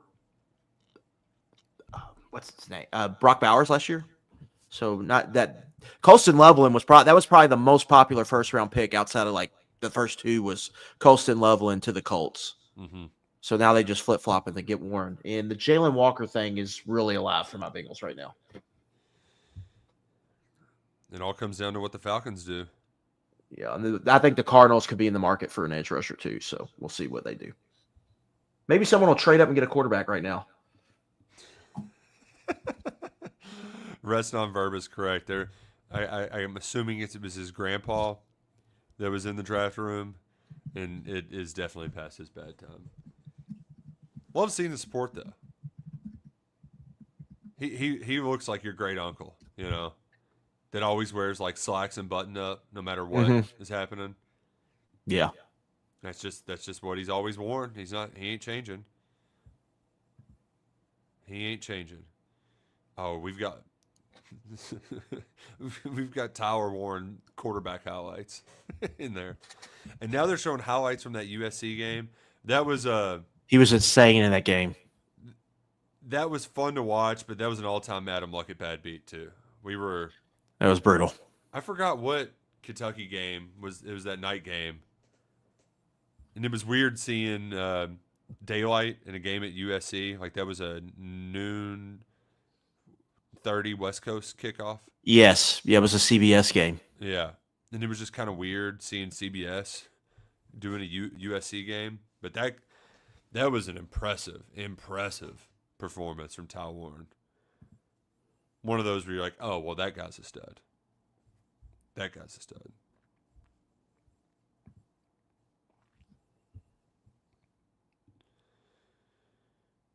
Like the flow from Tyler Warren, too. Love a good tight end with the hair coming out of the back of the helmet. It's just a good look. Mm-hmm. Good look for the position. In 44, it's weird seeing a 44 do as many things as he did, but I can dig that for a tight end. I can dig it. Oh, we've even got a shot of Tyler Warren's high school. Their party. I guess a lot of Commanders fans in the DMV, of course. That would make sense. Still don't like the name Commanders. It just doesn't roll off the tongue. Are they going to regress this year? I mean, they went to the championship game, and it kind of felt like they played out of their heads. The first-year head coach and the rookie quarterback. I think that's a safe bet. Like the Houston Texans sort of deal, where the Texans have the great year with Stroud, and then there's some sophomore slumpage. Yeah, I think that's could be likely to happen. The big thing is like there's probably gonna be some adjustment to Jaden Daniels and that offense, what they were doing. So do they have a counter to that? Their defense was not good last year. It kept Kingsbury around, which Kingsbury is. He's going to be in my – you see it more often with defensive coordinators, and he's probably going to end up getting another head coaching job. But I'm just always going to think that he's a better coordinator than head coach. Like Vic Fangio's in that tier with defense. Wink Martindale. Yeah. The guy at Kansas City, Spags, you know. Mm-hmm. Not too many offensive coordinators like that, other than I mentioned Josh McDaniels earlier. Are there any other guys like that out there? Huh? Maybe for another day. We got a commercial break. We're an hour and 40 into this. Anything random you want to talk about, Luckett? You want to talk Cats?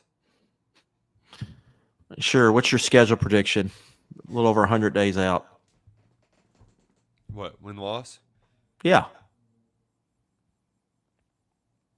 I think they'll end up going 6-6.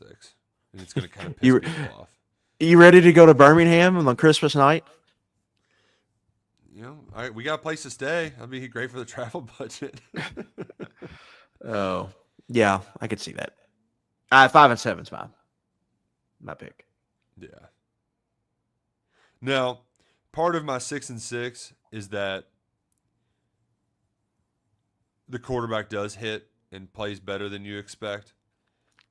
when the last two underwhelmed. Sure. Yeah, I And mean, a lot of it's yes. just banking on the guy who's been around for a long time. But I mean, really, the biggest, I think, storyline that won't be the most talked about storyline will just be, is Bush Hamden good? It's like, I don't know how we can frame it another way. I don't know how we can, like, how you make the arguments for or against. But, like, this year's just going to be, if Bush Hamden is worth a damn, they can get to that 6-6. If not, he's getting fired and they're potentially looking at 4 or 5 wins. But at least by getting this running back, they whiffed last year on Damian Martinez in the portal. They weren't going to let that happen again. They go and get Seth McGowan. So they're going to, and I really like the interior of the offensive line. I think they're going to be able to run the damn ball. So, but can they do it with 2? Right? We've always seen them with bell cows in the past. That's what I'm saying. They've had it when they're at the best. They have an All-SEC tailback who is an NFL draft pick. I don't think they have that. No. On this team. So that requires probably a committee pressing the right buttons, knowing when to ride the hot hand. It's just a lot of variance can come from that. You might have good games, bad games. So it's just hard to see. I worry I think the fan reaction matters a lot this year. Just how this program is being perceived. Mm-hmm. Like, there's a scenario, Nick. I think they go 6-6, but they start 2-6. Yeah. No doubt about it. So what? I mean, when you're 2, how do you like? Does that even matter that you win 4 in a row at that point? You know, the home game matters a lot. Like, if you lose to Ole Miss early, you're probably losing to Texas. Tennessee's been a big gorilla on your back. You haven't been able to beat at home. It could just, like, it's very easy to see it, I think, avalanching on them, snowballing on them, more than it is them building momentum and getting people on the boat. We hadn't been able to have any Seth McGowan takes since he committed on Easter Sunday. So, fire away, Mr. Luckett. I think in perfect situation, he'd be probably a really good RB2 in the SEC as of right now. I think they have, I don't think they have a true bell cow, but with Wilcox, Dowdell, and McGowan, I think they have 3 solid power conference running backs. But you're trying to win in the aggregate without the top guy. I think some offenses, it's easier to get away with that than others. I don't consider Kentucky as one of those offenses where that's easy to get away with it. I think they want a guy. Yeah. And I don't think they have a guy. I think they have 3 guys, maybe 4 guys, pending Jason Patterson's development. So what does that look like? We saw last year, that didn't necessarily go well when they had to kind of mix and match all year. And then there was guys who weren't expected to get a lot of runs. And then pre-Hamden, they played the wrong running back most of the year in 2020. Like, Rodriguez should have been the guy in 2020. It was A.J. Rose instead.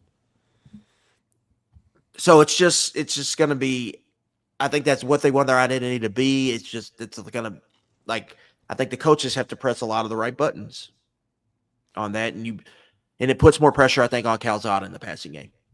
The one thing I do like about McGowan, though, is his ability to make plays in the passing game. Yeah, that'll help. They'll definitely have a role there. Especially when you have the concerns at wide receiver, that can alleviate some of that pressure. And sorry, Luckett, but the dream is dead. It's okay. The Falcons didn't mess it up. They picked the Georgia edge. Which Mike Green, Jihad Campbell, at least one of them will be on the board. Walter Nolan, at least 2 of those will be on the board, and I would take any of those guys, but you're going to have at least a pick of one. There's a lot of interior brick at Jalen Walker's watch party. What kind of building has that much interior brick? Yeah, he's got to be at a rec hall or something. High school basement. Restaurant he would have a party room at a restaurant? That's probably what it is. How old is Arthur Blank? Oh my God. Oh, he's up there. He's one of the oldest in the NFL, I'm pretty sure. I used That's to cool. Georgia fans will love that because they've been mad that the Falcons wouldn't draft any Georgia players. and that's a Georgia football first state. Oh, here we go. The Kentucky highlights. And Yeah, he was a monster in that game, man. oh, but that was the year prior though. It was not this year's game. It was the Devin Leary getting sacked. Yeah, that used to always be the fun Louisville joke. Like, oh, NFL draft night, going to see a lot of Kentucky highlights on these players' highlight tapes. Mm-hmm. But yeah, so he can do some of that spinner linebacker stuff where he can line up off ball. He can rush the passer. He's a little undersized, Walker is, but his pass rush could be special in a couple years. Oh, your brother thinks it's a firefighter's hall. Could be it. I didn't know firefighters had halls, but new to me. Firefighters, I'm friends with quite a few. They know how to have a good time. I could see that. Yeah. We have a firehouse. Like I can see it right there, very close by. So we're walking outside frequently. By there, they're always nice. Let the kids get in the truck if they want to, if they're out and about. But today I saw one guy. He was messing around with a drone. And I'm like, but I guess they would have to use it for like some of those, whether it's arson investigations or something's happening at the time. They need to see a vantage point of where the fire's coming from. Man, that is a lot of people in a very condensed area. Where do we think these people are staying in Green Bay? They're just driving From Milwaukee. Yeah. I'll let you know more about the Green Bay setup because I'm going to be looking to go to the Bengals game up there this year. So I'm going to find out a lot about how that's set up. Now, one of my buddies, Mike, he told me that people just have houses that you can buy a ticket to go in this house. They have food, drink, and it's all set up for you to tailgate there. And there's just a bunch of them in Green Bay, like in the neighborhoods and stuff. It's like McMillan Stadium was a NFL stadium, how they have just the houses everywhere around it. But most people, I think, drive in from like Milwaukee or other areas. Makes sense. Because that's how you have to fly in. You have to fly into Milwaukee, essentially, and then drive over Milwaukee or Chicago. I would imagine it's where most people go. Imagine being one of the people who went all the way to Green Bay. And I guess there's worse places to watch it than Lambeau Field, but getting stuck in the overflow where you're just watching from the stadium. At least you have a seat. That is one thing. A lot of standing around, especially when you're waiting for Will Levis to get picked, and he's just never getting picked. Wasn't there something with the Chiefs, like the beers? Didn't they run out of beer or something when we were there? Or you couldn't get beer? I think I remember that being a thing on night one. I was able to get one because I remember we got one later, but I thought I heard like early in the draft it was like an absolute mess, like 2-hour long beer lines or something like that. Apparently they had last call early. Trey says he's definitely afraid that the Bengals are going to take Shamar Stewart. I don't think so with Mike Green on the board potentially, but maybe we'll see.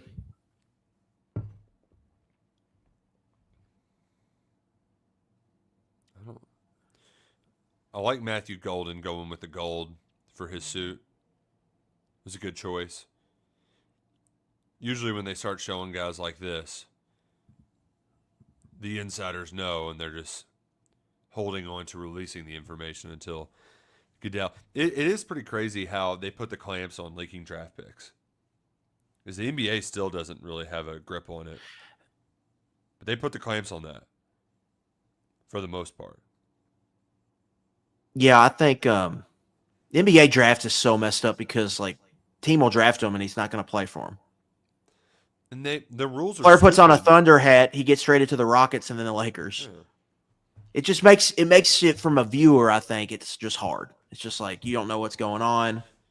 Especially when you know that the trade is happening like well in advance. It's very dumb. And like, why should that player be stuck having his draft picture in a hat of a team he never plays for? Yeah, the whole thing is silly. It feels like it could be fixed, but they don't do it for whatever reason. Now, I think the draft in the NBA is a little less important how you build teams. Cardinals going with Walter Nolan. That takes the Bengal target off. So now we'll see. I think Shamar Stewart it's more possible now with Nolan off. Nolan, I think, would have been easy for the Bengals. So Mike Green, Nolan, Campbell. I would like Jihad Campbell here, but I do not know if they will do that. I would like a trade back too, but I don't think that's going to be possible.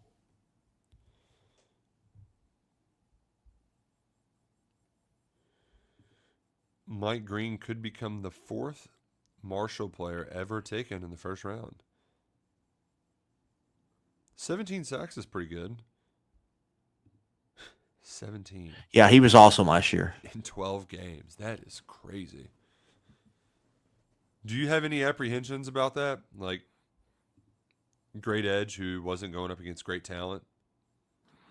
No, because I think there's enough there because he played good against some of the power conference competition, and that's where the Senior Bowl is important. And by all accounts, he was one of the best players at the Senior Bowl. I remember Nolan. So that matters more for guys like that. Nolan's recruitment was he's out of Nashville, right? Or like that area, give or take? He's from Memphis. Then he committed to Tennessee, moved to Knoxville, went to Stephen Souls' high school, but he had to stop at IMG along the way. Like, he'd been to like 5 schools in 8 years when you counted A&M and Ole Miss. He was one of – so we were technically a part of On 3 before On 3 existed, and Walter Nolan was the first big-time On 3 recruitment that was like, if Walter Nolan farted, we were writing a story about it, you know? It was he was like, a content train, yeah. It was like Keontae Goodwin's. It's like, all right, well, we got this big our Kentucky site's a big one. They got a 5-star from Louisville. Anything he does, we're going to cover the hell out of it. Yeah. Yeah, he was a big one, and Tennessee thought they were going to get him for a long time. He had kind of a dramatic recruitment. He was in that A&M recruiting class, Nick, where they were paying all them guys. Yeah. And so was Shamar Stewart, too. When Saban said about Jimbo, like they were paying all their players, you know, that's when all that was going on. And now the Bengals are officially on the clock. How the nerves holding up right now? Yeah, it wouldn't be the first time they've messed up a first-round pick, so. Shamar Stewart's really the one I want to stay away from. I would love Jihad Campbell. I think Campbell would be the best pick here. That would be, if I was the GM, I would have ran that ticket in. Assuming that there was medical issues, but assuming that passed. Trey, he's sick to his stomach. Waiting for this pick to come in. Man, Kelsey's beard has gotten really gray. Jason? Yeah, he's the courtyard spokesman. Him and Elliot Cadeau. I can still hear that song in my head from the tournament. Because it's just like every commercial break they play. That was that and the Geico pig. Uh-huh. Oh man. The bedtime is starting to feel it. We're just halfway through.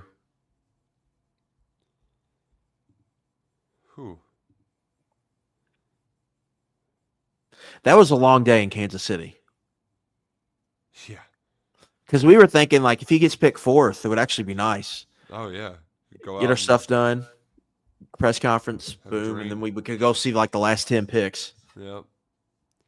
Nope. That was that trip too.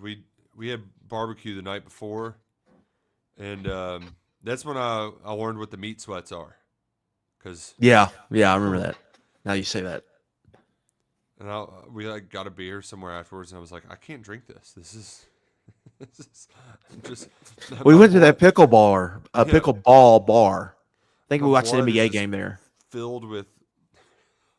blood is just filled with meat right now. That's how in Dallas this past summer for media days, I had that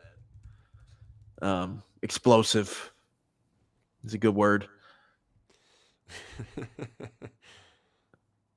That was rough, but that was I know the feeling. I think I've learned too, because I went big for the Texas barbecue the first time, and when I did it the second time, like it really is just get the one meat and then enjoy all of the sides.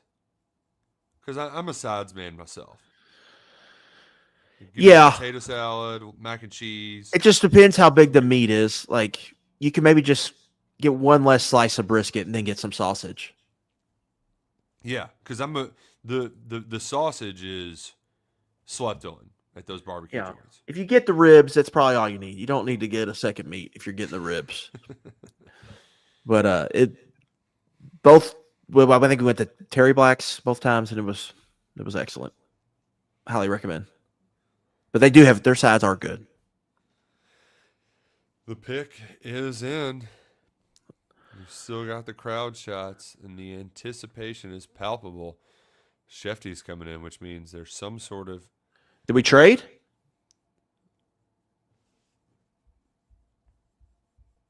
I'm gonna have to listen. Oh, Pass rush help. Trey Hendrickson. Yada yada yada. yeah. Same spiel. Schefter must have got a text from Hendrickson's agent.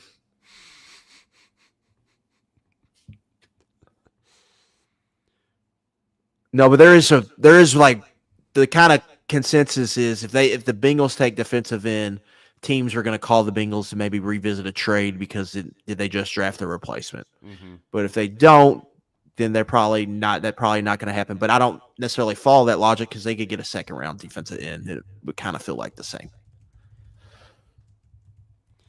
And the pick, the 17th overall selection, is Shamar Stewart. Wow. Oh, you got your guy, Luckett. Oh, well. The Bengals fans are going to be irate. That was like a big thing on Bengals Twitter this week is do not draft Shamar Stewart. Oh, and he's slow walking too. This guy's cool. Real cool. This guy, 10.0 RAS score, Nick. 5-star, can't miss recruit. Like athletic tester, had 1 sack. Had like 3 sacks in 3 years.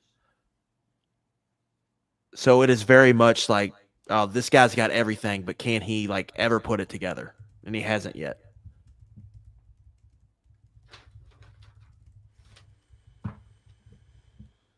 Oh, boy, oh boy. It's a real shame, Mr. Luckett.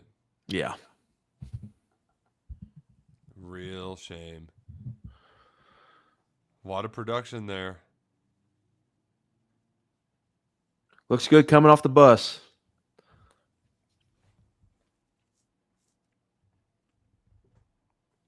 I can't. Before I go to bed, the Bengals Twitter and my For You feed is probably going to be entertaining.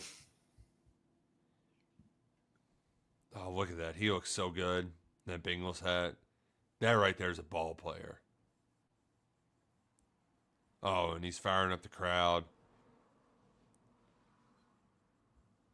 AFC North football. Look at, I mean, what an athlete. How can you not like this guy, Luckett?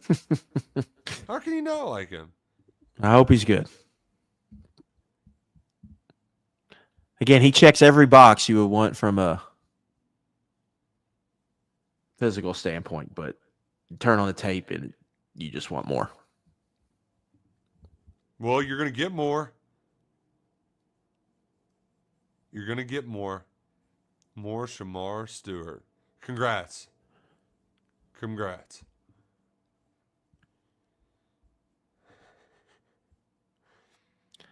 I was hoping for more irate and less just like disappointed.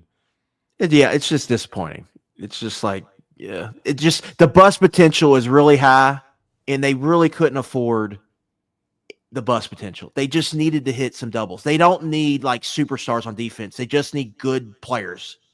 And this guy might like just not be. He might be unplayable as a rookie. So it's just like the last thing they need. Like they just need it. They need to hit a double, and this is a swing for the fences. Well, last I checked is you want your first round picks to be able to play. So that would be not good if he's unplayable. Oh, but look how happy they are in the Bengals war room. Thrilled. What a great pick. Yeah.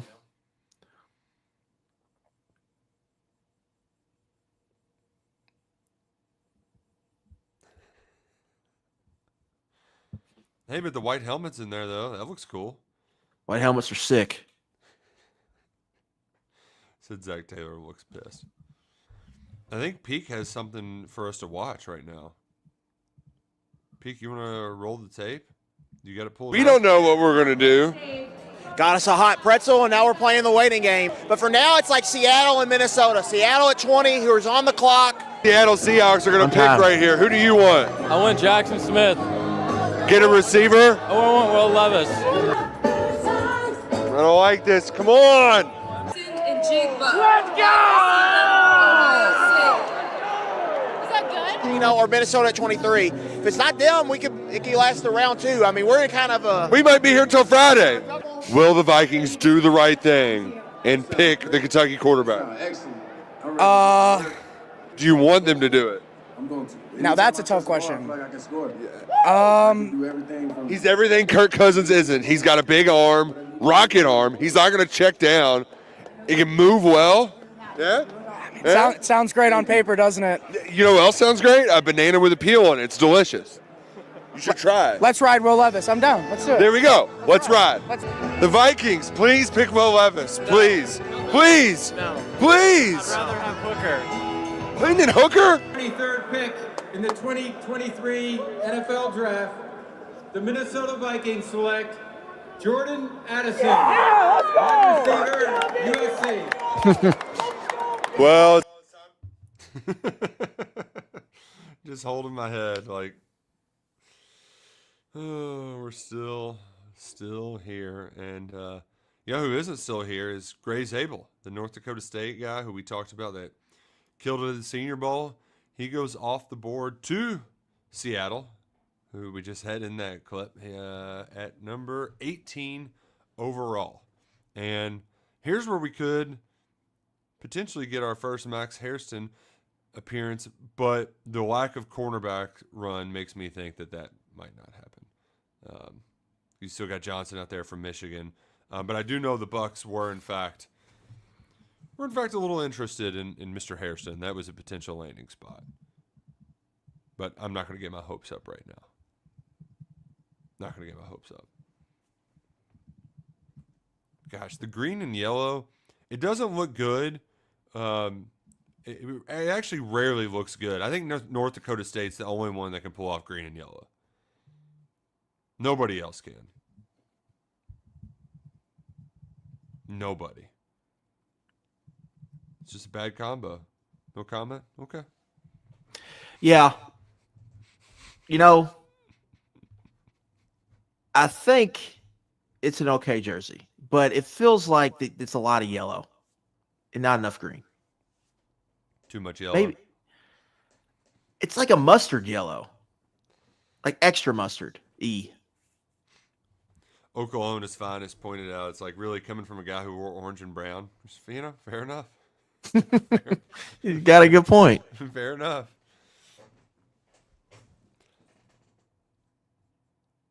Oh, man. I was not meant to sit in this chair for this long. Don't have the most comfortable office chair. I need to get one of those X chairs that they have on SEC Network broadcasts. God knows how much they cost. Some of those ads they get in there for those random SEC games, like who is watching television? Like, you know what?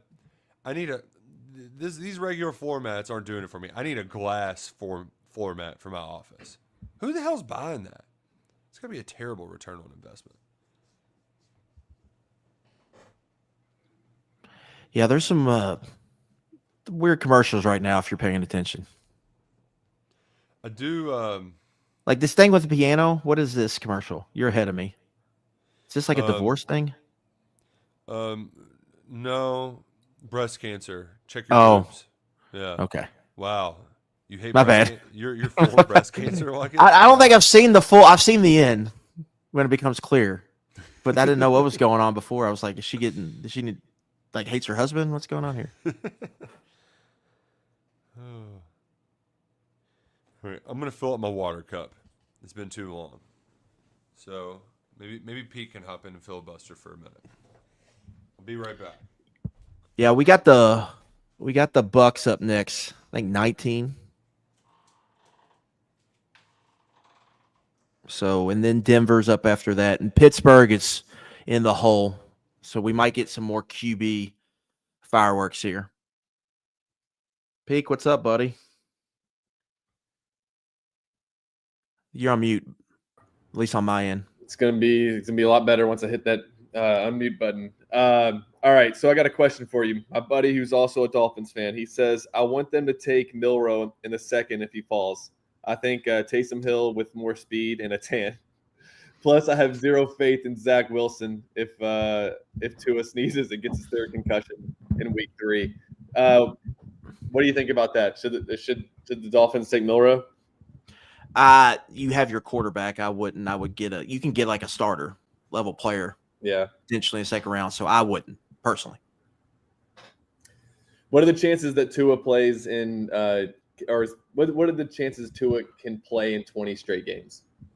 Like, what would you put those odds at? It's definitely less than 50. Yeah. So like 1-3 maybe? That's 3-1.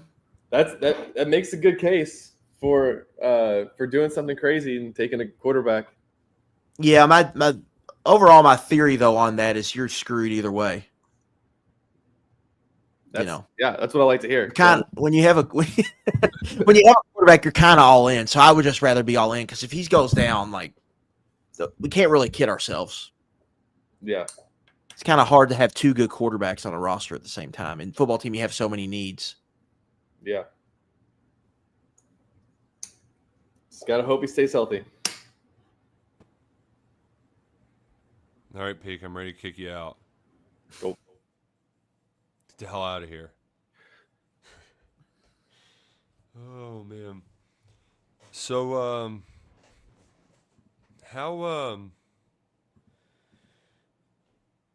what are we thinking here, though, for our guy Max? Are we, like, over under 30 minutes? Are we going longer? Are we thinking he's going to be a high pick? Where are the Packers at? 23? 23. I think they're the first one.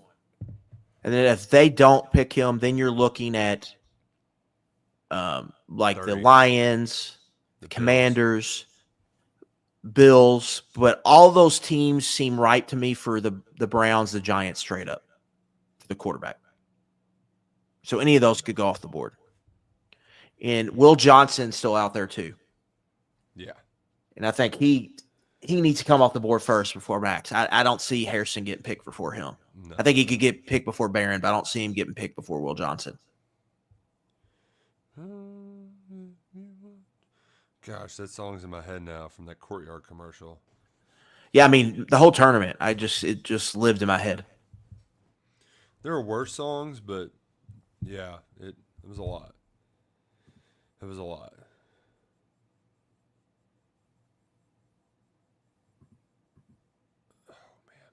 The recliner sounds good right now. Yeah, a recliner, some bowl of pretzels. More of a bag of popcorn kind of guy. Yeah, I got that too.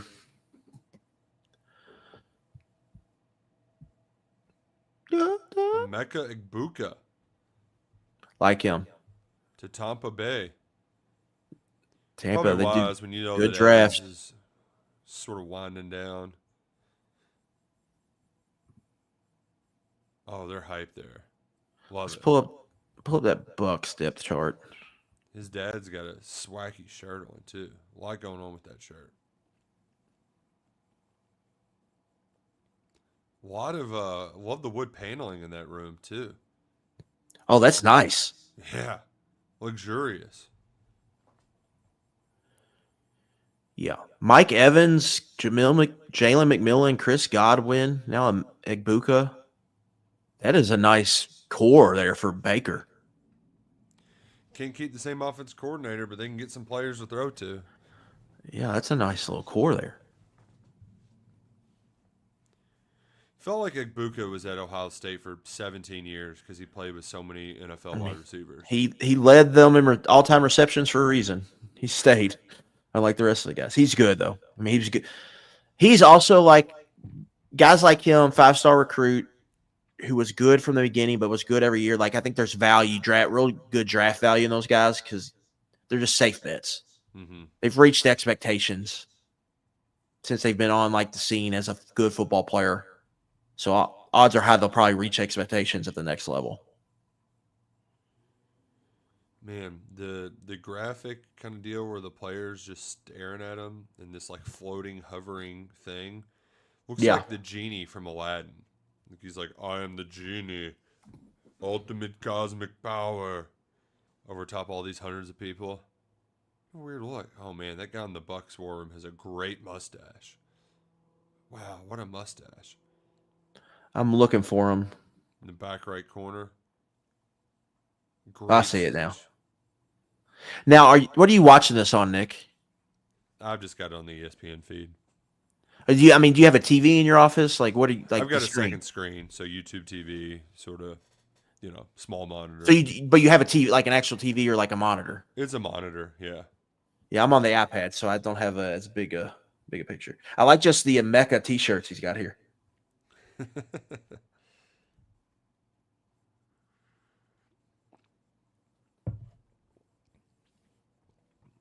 Roll if you want to. Wow, my mic sounds low compared to Luckett. That's the first time ever. Now, when quieter than Luckett. When Peak played that draft video, do you remember there for like 30 minutes we were like, are we going to stay tomorrow? And the worst part was like,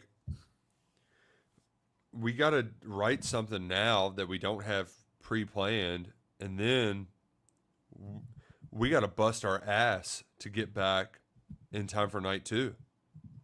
And it was, I was walking in the door when he got picked. Because if you remember, we met in New Albany, and the exit was like you couldn't.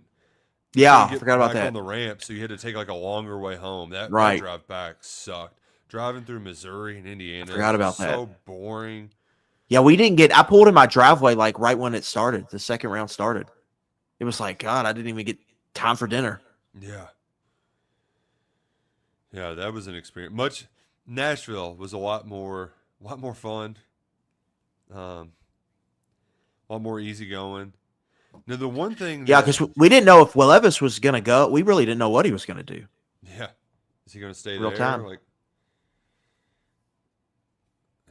That was crazy. And the thing, too, that I didn't realize was in Josh's draft, it was like rainy, but it was kind of fun. And he was the 7th pick. So, it was like an hour in. It wasn't that much at all. But I thought, gets picked, go back up, do the press conference.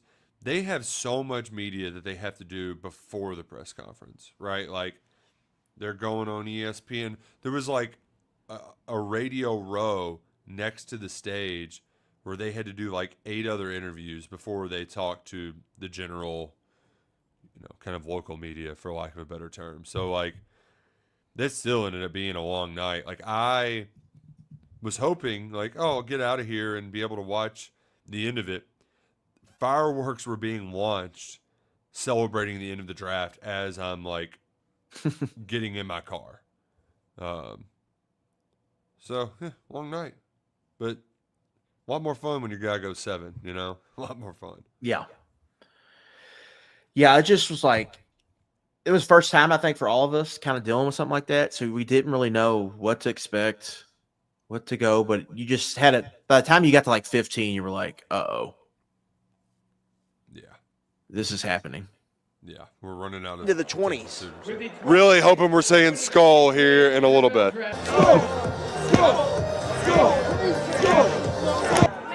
Well, we had to take a break. We took a breather. We didn't miss anything, sadly. Will Levis still waiting. We don't know what we're going to do. Got us a hot pretzel, and now we're playing the waiting game. But for now, it's like Seattle and Minnesota. Seattle at 20, who's on the clock. Seattle Seahawks are going to pick right here. Who do you want? I want Jackson. Skull. Go. Those Minnesota guys were fun. Actually, they were right. They took the right player because Addison's been really good for them. Yep. Here's a non-draft question for us. What's going on with Tony Johnson? Is he going to Florida State? If you were Ask Roush. He's the portal whisperer right now. Yeah. Cats ain't getting him. I just need to say it louder so that they will get him. But I feel like Florida State might be a little bit more desperate for players at the position. But, we'll see. We'll see. I'm not confident, but, that's like most Kentucky fans this offseason. Not confident. Mm-hmm. Yeah, I mean, this is probably the quietest it's been from a recruiting standpoint I could even remember. Like, stuff people would get mad about, they're just not even talking about. It seems like a lot of people are tapped out. They're tapping out. There's a rumor around Nashville that DJ Hunter, the Kentucky commit, would transfer to Bull County. I saw that. That would help in his recruitment, I feel like. He's got an injury, though, right? I think he might be coming off a knee injury. I don't think that's ever been verified, but I think that's some of the talk. Huh. Interesting. Certainly make things a little bit more fun. Boyle County getting more players. They're starving for talent down there, let me tell you. Seneca Driver, though, that guy's fun. Would be nice to see him in Kentucky Blue. Yeah, he's a big recruit. Big SOB too, man. We've got a Make-A-Wish kid.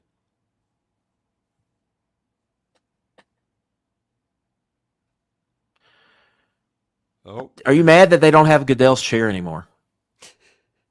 when they brought it the next year, I was like, oh, God. Really? We got our first cornerback, though, and it's not Will Johnson. There we go.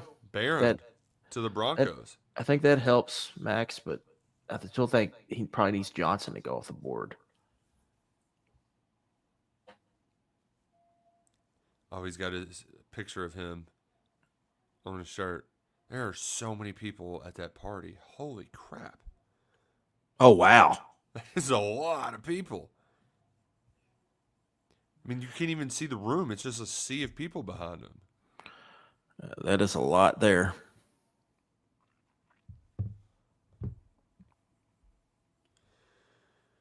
Run if you want to. Gosh, that's going to be in my head.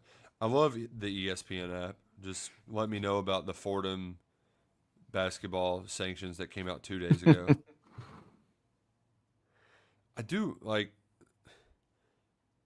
wonder what some of their writers like, because you don't see a lot of their stuff on the site. Like, you get the Myron Medcalf feature every once in a while, but like, what's Jeff Borzello doing besides tweeting? Preseason top 25s. A lot of that. Peter Dinklage is a Bronco fan? How have Dane and Berrien looked in the spring? That's a good question. Yeah, there was some good reports for Barry, and I haven't really seen much of Dane out of Nebraska, but there was some positive things coming out of LSU camp on Barry Brown. I missed those reports. Just missed out on them. Somebody says, what do we make of the news out of the athletics department budget? I haven't read the release because that was it came out dinner, daycare, draft. I'm going to dig into that tomorrow. But to me, my first thought was, that's to protect them from potential antitrust lawsuits. Because it's my understanding that after this settlement comes, instead of suing the NCAA, they can sue the schools directly. So if you make this kind of holding company that employs these players potentially, maybe that kind of protects them because it's not in the university. And there was also a thing about private equity in there, and that it seemed like this, whatever they're calling this LLC, can go out and raise money and then use it however they see fit. But again, I gotta have to dig up to it, and there's some probably lawyer type things that they've done for it. But it's definitely an out of the box move, and it's people always get frustrated with Barnhart for not thinking ahead. Mm-hmm. This seems like a move to be ahead of the curve. And so I'll be interested to see if other schools follow suit. I just my bandwidth for some of those non-sports stories on like all of the changing landscape of college athletics. I get worn out with Ross Dellinger reports sometimes. I can only do so much of it. So like Derby's happening. Like I can't. Yeah, I think a lot of people feel like that, but it is important. Like it matters. So that's all I would say. I get why you can get swallowed up by it or not have the appetite for it, but it's important because it's the things you're gonna be upset about in 6 months. This is one of Well, this is establishing what that's gonna be. So knowing that, but again, I think now without digging much into it, it seems like a step ahead of the group. Kentucky potentially is trying to get ready for what's coming. And is this the unintended consequence or domino? No Shadur. No Shadur. Not gonna lie, I wanted Shadur for the circus of it. And for the potential to just have fun offense. But instead, we're doing the Steelers thing, get a defensive tackle. Yeah, I like, Harmon's a AFC North defensive tackle and could be the Cam Hayward replacement. Yeah. So probably better for the long term, but I wanted the Shadur circus in Pittsburgh. I feel like Tomlin is at his best when he has all the crazy pieces together. But, like, who's going to throw the football to DK Metcalf? Well, to me, the pick two might say that Pittsburgh thinks they're going to get Rodgers. Yeah. I just don't know why he's dragging his feet. He could, as bad as the Jets were, he actually put up pretty good numbers, and they have enough weapons for him. So yeah, he's fine, but any pass rush, he's cooked. Yeah, because you just can't move. Mm-hmm. It was kind of the, what you saw with Brady at the end. Brady was still really good, but if you got any pressure on him at all, he was just toast. So yeah, he could still do some things if you did it around. I would worry about it feels like him and Arthur Smith wouldn't get along. No, you don't say. But yeah, and I think Rodgers has never been big on because that kind of wide zone play action stuff. LaFleur tried to run that and he hated it. Now he's older; it's harder for him to get to those launching points. The offense would have to look, I think, different with Rodgers than if they just played Mason Rudolph all year.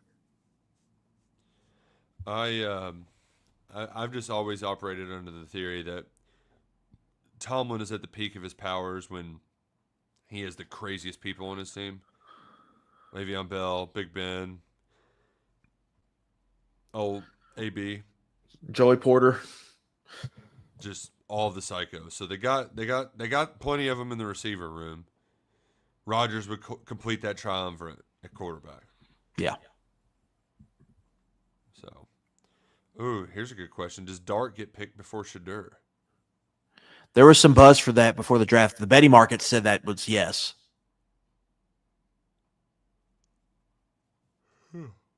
The over-under was 21.5, so if you had the over, which it does kind of I probably wouldn't have done any, maybe one bet or something, but it is kind of a bummer that we don't get that in Kentucky. Those are Vegas and very select markets because it's out of control. Yeah, it's just a silly, fun thing to potentially bet on. Which, that's most of what gambling is anyway, but I understand why they have those sort of restrictions. Totally get it. But, man, if I've got to watch Mason Rudolph football, oh, God. I think it's definitely a possibility. I'll be interested to see because I don't think the Steelers have a second-round pick. I think they traded it in the DK trade. Sounds right. So, yeah, it's Aaron. It seems like that's what I was getting to. It very much feels like Aaron Rodgers or bust now. Yeah, they don't have a second round pick. Next pick is 83, and they trade away a couple other picks too in The some day 3 alternative picks. is statue Kirk Cousins. What's he gonna do? Can't even Yeah, get he's one out on there the field, too. Those guys. He's still the Falcons. I feel like are trying to hold out as much as they can to try to get something back in return for him. Was Penix good? You know, Yeah, I think for a small sample size, he was. because the Falcons are the ultimate team that just is like, it's a red zone Sunday, and they're just in like a weird game with a lot of scoring, and you're trying to figure out what's going on. It was only a 3-game run, but I would say he looked good in those 3 games. Now we'll see what happens this year, but he looked like, okay, maybe we have something here. Oh man, we've got a wild take here in the YouTube chat that we're gonna have to show to our friends who are joining us. Why are Will Howard and Riley Leonard not as talked about as Shadur Sanders? Both have higher ceilings. Well, they have higher ceilings because they're worse players. Like, Shadur showed a lot more, right? Will Howard wouldn't even be talked about if he didn't have an awesome playoff run and a bunch of awesome receivers around him. And Shadur has like the traits. In the other part, Do you want a good passer or do you don't want a good passer of the football? Yeah, like Shadur can spin it. Those guys. Riley Leonard's very much a run-first quarterback, and Will Howard is a work in progress as a passer. He's improved, but neither of them are the caliber of Shadur as a passer. Shadur as just a pure passer is about as pretty as it gets. Yeah. And the off-platform throws he can make. His big thing is just sack avoidance, Right. pocket presence. Just the awareness in general, like playing the hero ball stuff. Like he plays a lot of hero ball, and that's Now, will he out of that infrastructure playing on a better team? Will that just naturally go away? especially like better offensive line. Like I think like the Browns, Stefanski, wide zone, heavy play action offense. I actually think he'd be a really good fit. Yeah, in offense like that. I'm with you. I love that they have this stupid, very, very no way those numbers are right. ESPN draft day predictor. 96% chance that Shadur would have already been taken. And there was like a 1% chance that Jalen Walker would be around at 15. Where are you getting these numbers, ESPN? What formula are you using to come up with this? Cockamamie BS. Like that is... Some of the metrics that they use are just an absolute crock. An absolute crock of you-know-what. Like they're... The BPI... Louisville fans were basically bullying BPI into their writers being like, yeah, you can't really take this too seriously. I don't know. They had to go hire Bill Connolly to get it legit. Legit Yeah, analytics. no kidding. Which by the way, his previews for college football weekends are outstanding. His recaps are pretty fun too, if you haven't moved on already. Because those are usually Monday. And sometimes you're kind of already past the weekend that was. But he's great. He's great for them as a writer. Yeah, he does some good stuff. I think you get the rankings, obviously, but like the Friday previews are awesome. Shaka's in the camp, our pal Shaka Cummings. He'd love for the Giants to going back in round 1 to grab Shadur. Like it's maybe not right now, but in a couple picks, that's when that sort of 20 like the Rams in some of the mock drafts, they were a popular spot where someone traded up. Yeah. I mean, you know the Rams' philosophy on picks. We were going back to that Kansas City draft. If the Chiefs weren't dead last, it was in hosting, like the host factor. You can't have a first round and not have a pick when you're the host city, because there was potential for somebody to trade up to that spot. Yeah, yeah. And I don't know if we talked about. No, I guess we did talk about Levis getting traded earlier. So I don't know how much we could bring up, but that does feel like if it's going to happen later on in the process, or as you said, just wait until somebody gets injured. Yeah, I don't think they're in a hurry. It's basically my bigger kind of takeaway on that. Mm-hmm. My guess is he probably gets traded before the season starts, but I don't think they're in a huge hurry to get rid of him. Chargers pick is in. A lot of yellow on that backdrop. You got to go more with the powder blue than the yellow. Yellow's the accent.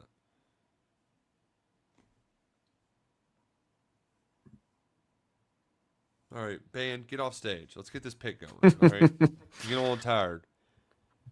My 8 p.m. hot tea is wearing off. While we're at it, we can answer Garrison's question about Max. Max has a real good shot of getting picked at 23, but Will Johnson being on the board hurts that. Yes.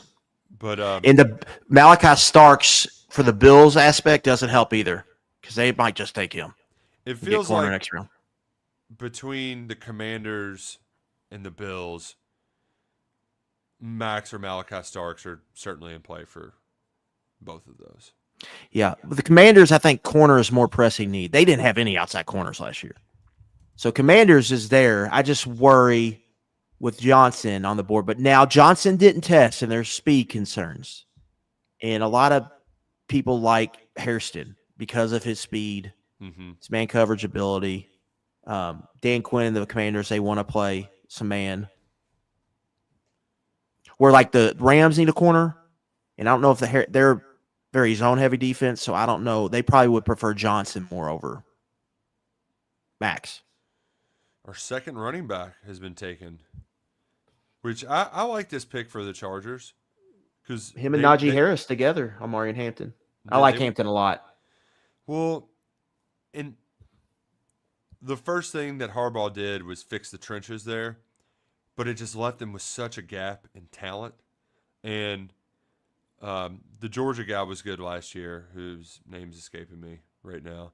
But like they just need Vlad McConkey, who was awesome, yeah. Yeah, they need skill players, and I mean outside of Golden, like I feel like it might be a reach for a receiver. So why not get a dynamic guy who can be an explosive runner and also do some stuff in the receiving game?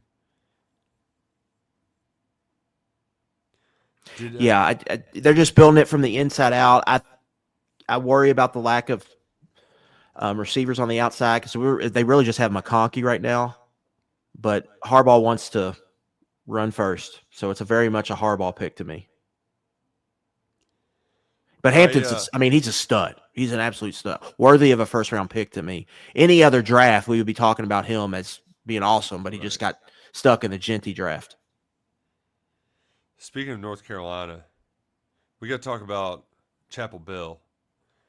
Did you see he was at a Canes playoff game the other day? And I love that we went from, like, the biggest difference from Chapel Bill isn't just the girlfriend aspect, but he went from wearing, like, sweats all the time to, like, now every time you see him, he's in a suit. And there he is in the suite just pounding a beer. Like, hell yeah, Bill. You're at the hockey game? Get after it, brother. Honestly, like, the girlfriend stuff is weird, but I each his own, kind of how I feel on that. Yeah. Her outfit on the field during that was something. And like, yeah. Did you see her outfit at the NFL awards? Oh, did I see that outfit? Of course I saw that outfit. You're on the internet. I forget. But that's for an award show, though. Like, she's walking around with these huge heels, and it's not like a stiletto or anything. But I'm just thinking, like, how can she? If you're working around a football game, like, you're on your feet a ton, like 6 hours. And the other part of it, I notice it when we go to these practices too. That spongy surface is bad for old guys like me who got bad backs. Like, you need more support. Like, I was as startled by the heels as I was. You need those Skechers and the Skechers. What do they call the Skechers? Old man shoes. The Howie No, Long not the shoes? slip-ons. Was it called slip-on? I thought it was called like inseams or something. They got the But shoes it's now not. where It's you not don't. important. They've got the fat people shoes where it's like you don't even have to bend over to put them on. You can just Yeah, you need slide the. 'em right on. Well, you can make your own Hokas and you can do the support. You need a special. I'm going to practice on a turf, so I need extra support for my heels. Look at that crowd shot. They're still getting after it, man. Cheeseheads. Oh, it'll clear out after this pick because the Packers are on the clock. Yeah, yeah. Shaka asked if we're surprised that Golden's still available. No, wouldn't say so. Texans could be a spot for him. Yeah, he's got a few more picks before you start getting worried. Caleb, we're 2.5 hours in. We got to get my Oaks Derby picks. I'm gonna have a hard time budging off my top 3 for Derby. Journalism, the favorite. I wouldn't be surprised if he just kicked everybody's ass. To Pan Street, loved his Florida Derby run, and he's lightly raced. He's on kind of like a mage sort of trajectory, and I love a good Brad Cox horse. I think he was outstanding. Didn't look like he was working that hard. If he gets a good trip, good post position, then I'll be all in on him. And then Baffert's Rodriguez. He's been out of the Derby for a while. They've been trying to win from off the pace with him, so I think he'll run up front. He looked good in the wood. I think he's got a real shot to be in the lead at the quarter pole, and then he might fade off but could still hit the board. So, or do like his dad was Authentic, and Authentic was one of those that I just was like, there's no way he could wire it, and he went out and wired it. So, Rodriguez, those are my top 3. Monday night at 8 on the YouTube chat, Pete Fornatel is going to join us for our annual Derby YouTube show. So, make sure you're locked in for that. But in the Oaks, Brad has his fillies. He just always has the best fillies. And Good Cheer, I think she is 6-0, if I'm not mistaken. Like an absolute ass kicker. And the other one, Luckett, I think she won the juvenile, and then really sucked in her first start out as a 3-year-old.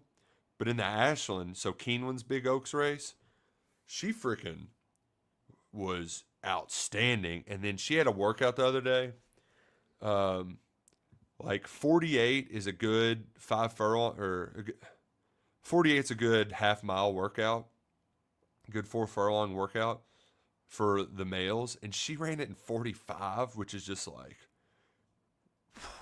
wow. So those are the clear top 2. I got to dig more into the Oaks though. I wait till post position to kind of get into that. But yeah, we'll have more of that Monday night, and we'll be sharing some of my picks. I probably won't do the whole program on the board, but my buddy, he sends a picture of all of his numbers and it's circled out. I'll share those with everybody. And I usually have one on the undercard that I'm like, I'm texting people. I'm texting people like, you got those numbers in your phone that you don't want to bother, but like, every once in a while you got to hit them up. And so I'm texting like big wheel deals, big guys on these ones. It burned me when She Dares the Devil ran as a 4-year-old after she won the Oaks. But last year Vava was my big, it was my walk to the window, and it was almost an uncomfortable amount of money that I put down on Vava. But Vava got home for us, and that was it was only like 8-5 maybe, but hey, you bet a lot of money on a favorite and they win, you win big. So I'm kind of with you, Sigma. I'm done with these effing Steelers. My patience is wearing thin on them too. And I don't have like the most diehard allegiance. I was a Bengals fan, and the Vontaze Burfict playoff game broke me. First, it was Carson Palmer getting hurt in the playoff game that really took it out of me. But when Vontaze Burfict ran out of the tunnel and they blew that game against the Steelers, I was like, I will never cheer for this team again. This is stupid. Why do I care? So during COVID, we needed to fill up content. So like 2 weeks of content every day, it was like taking teams off the board for my next NFL team. And at the time, the Steelers had Bud and Benny, and you gotta love Tomlin. And it was like the finalists were between the Steelers and the Chiefs and a couple others. And I think the Chiefs only had one Super Bowl at the time too, so you weren't totally front running. And we put it on a horse race. This is how it brings both together. It was like, all right, here's the 5-horse race. We got each horse has a team. Whoever wins is going to be my team, and it was the Steelers. So, hell, the Packers, they might have been one of them too there for a little bit, and now Classic COVID radio. yeah, you gotta. I mean, having to talk about COVID, that was not fun with my guy TJ. Those were some slogs for some of that, man. Yeah, I'm sure Fauci was catching strays on the Big X, Oh, I'm yeah. sure. He was catching a lot of strays. There was a lot of mass talk that I just was like, I'm tired of talking about this, but I guess there's nothing else to talk about. I watched all the Avengers movies, and then watching some of the old Kentucky games, like the 95 game. I remember against they played Arkansas. those on like TV, yeah. I'd never seen the 95 Arkansas game at the Georgia Dome with like 40,000 people there. That game was awesome. Yeah, that's a good one. Watching not just the Leitner shot, but like giving that full Duke game a watch, like that was an incredible basketball Yeah, game. I saw that before COVID, but yeah, that's it was a great game. And then the revenge game, the 98 Duke comeback, like that was like. You want to talk about one of those where you're like on pins and needles, like Yeah. Duke's are they going to just never make a shot again? Which is kind of like the Gonzaga comeback this year, where it was just like, are the Zags never going to? They're just going to miss all of the threes. That in the Tennessee game, watching Zakai Ziegler just miss one three after another. That's the kind of win that just the beers are flowing after that. That was awesome. Just Man, they're they're really pick Mark Murphy. My they're- God. They're really playing this up. Is that who that is, Mark Murphy? Yeah, it's his last year as CEO. So let's get this show moving. Damn Packers. Is that the sirens in your house back at the down sound I'm seeing? Yeah. And they went with Golden, drafted a receiver. Very un-Packers like of them. That's like the first time in a long time for them. I think They spent a lot of draft capital on receiver, though. Well, that They're was just my taking take. a first rounder and getting a guy. They keep going back to it. That was my take with TJ. Is like it just feels like they have 4 wide receiver twos. Yeah, absolutely, 100%. I mean, it's just like Jalen Reed is a good deep play threat, but like Yeah, Reed's good. I'd get Dobbs and Wicks mixed up. I think Dobbs is who I like. The next one. Those are like 2 guys. Then Christian Watson's more like a specialist. right. But yeah, all those guys can like they're all NFL receivers. But it's just that we don't have a guy, and I kind of think Golden's kind of the. I think he's probably like a 2. Right. Now, maybe as a like you could get some value out of him, not just as a slot, but as a barn burner. I can't wait till ESPN does the Tyreek Hill comp for him right here because we know that's coming. But that it's sort of speed. The other part too is there is bust factor with a speed guy like that. Now he does have more production, and he was awesome at Houston, and then he was great this year for Texas. But I do like the golden with the green and yellow, the cheese head. Mm-hmm. With like what looks like a gold suit. Mm-hmm. Almost a Kentucky Wildcat. Yeah, that would have been fun. But you know what? You'll be shocked to hear this like it, but at Texas, they had a lot of money to offer him. Shocking, Yes. right? Texas has money. Could have fooled me. That I think of all of the revelations from our trips to Austin, like you knew, like of course Texas, but I always thought of the whole state as being where the money goes there. Like it's the big state school, the big state program for a state Right. that got a lot of money.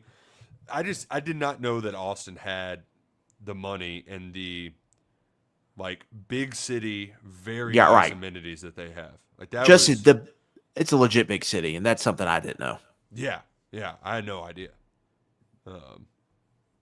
Because when you think of, like, up until recently with, like, South by Southwest and the hippies and all that, like, you never thought, you name 4 other towns before you would get to Austin as, like, the big city there. So. Right. Yeah, I think that was just the overall size of it. And, like, it feels like you're almost going to an NFL game. Oh, yeah. Very much so. Even their basketball arena, it looks like an NBA arena on the outside. They get big events. It just feels like very much a big city, like a pro city almost. I think it's wild that when Kentucky came to town, they only opened their upper arena for, like, those big events. They don't do it for Texas basketball games. The Spurs played that game against maybe KD there this year, and they took it off. But, like, they have, instead of curtains, it's just like wall-to-wall screens on their upper deck at the Moody Center so that you can watch, whatever. Like, here's like Jumbotron, but they have a stats feed, and they have all sorts of stuff filling it up. And it just goes to show you, like, Texas basketball isn't a draw unless they're really rocking and rolling. And ORT, he wasn't doing that. RT. Trey Johnson, though, that guy could play some ball. Which Sean Miller there feels weird. Yeah. He'll probably do what he did at Arizona, take him to a couple Elite Eights, but, like, do the Texas thing where they got more talent than wins. Yeah, the only thing about the Arizona is he were like the big fish, small pond. And they're Texas, but SEC basketball, it's a lot of big fishes right now. Mm-hmm. Nick brings up Dan Mulkin just pointing out Max the hype man. He really has. He's been everybody's hype man. I hope he's gets to have his hype man moment. Yeah, Vikings, I don't think, be in the corner market. Neither the Texans. Rams will be. So we'll see. And then after that, we go Commanders, Bills, Chiefs.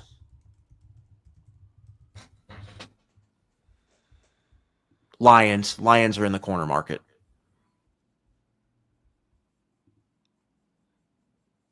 Oh, man, some of these Packers fans look insane. I think that house they're showing right there, Nick, I think that's one of those tailgate houses I was talking about. Houses. Yeah. I love that they go straight from that to the Vikings, hated team, and people are just clearing out. Yeah, I like how the Vikings pick was in immediately after that Packers promo. Like, get the hell off the stage, Green Bay.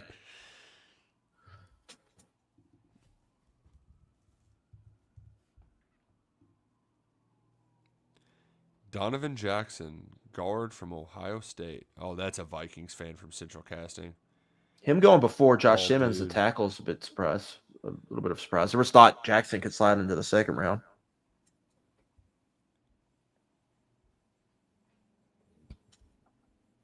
Gosh, that guy's such a Viking. He could be the Viking guy. What was that? What was the dude's name? The mascot that had, like, the holdout and they told him to kick rocks, like Gunther or something. That sounds right. I don't know it though, but that sounds right. Oh, here we go. G-Men trading up. Victor the Viking. Texans take it back is a bit of surprise because they need a tackle. I thought they might just go ahead and take one here. Now, is it Dart or is it Shadur? It's Dart. Daboll's Wow. a Dart guy. He's going to be a Dart guy. Do you know that or are you saying that? I'm just, that's my guess. Prediction? Okay. Yeah. The Shadur playing for the Giants and going to the Cowboys would be a great storyline.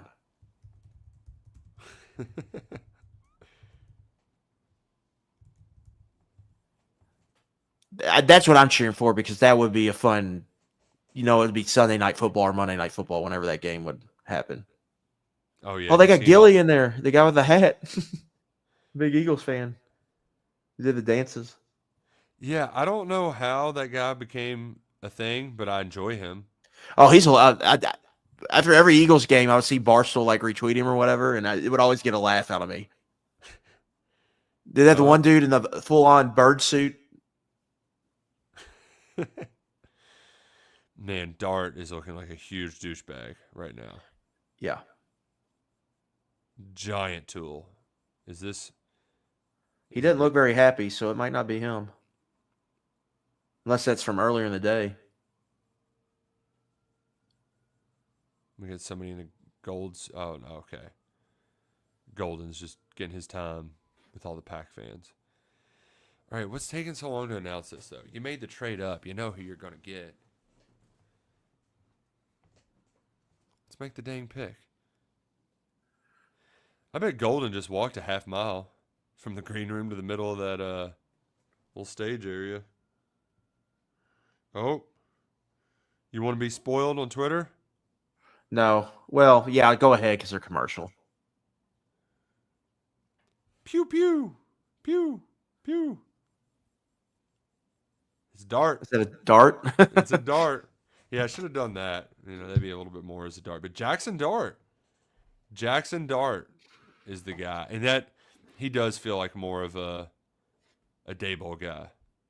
But as Gershon said, he didn't want Dart.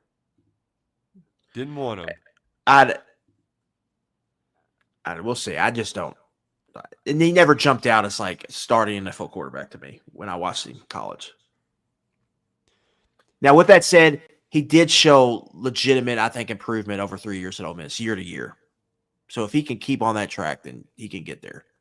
You do wonder what a ceiling is for a guy like that who's had Lane Kiffin coach him up. Like, yeah, he maxed out.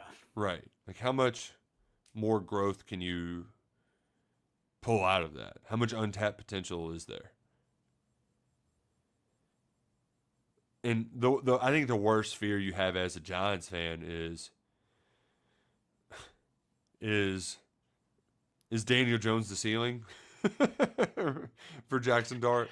Yeah, and with Dart too, like we don't know like progressions where he is. Yeah. Like at least Shadur, people joked about that scheme, but they did some more NFL stuff with Shermer last year. Right. And they are due with Lane, but a lot of that was like he made it very easy on him. Spread, throwing it deep. Mm-hmm. Half-field reads. Throwing it to that big SOB. And I just thought Shadur was just a better thrower to me. But mm-hmm.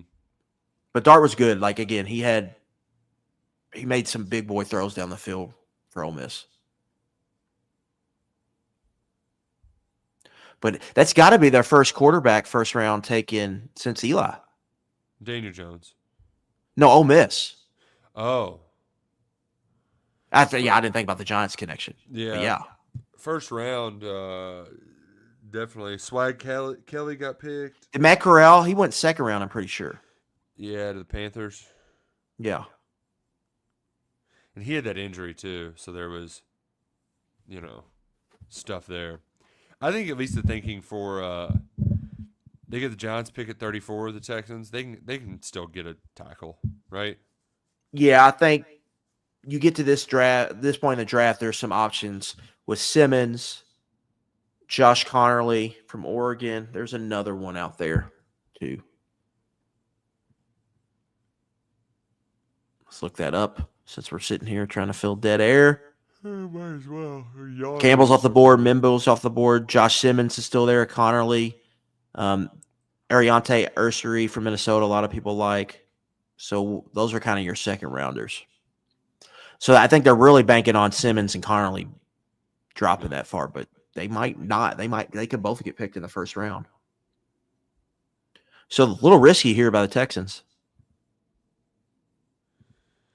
Run if you want to. Run if you want to.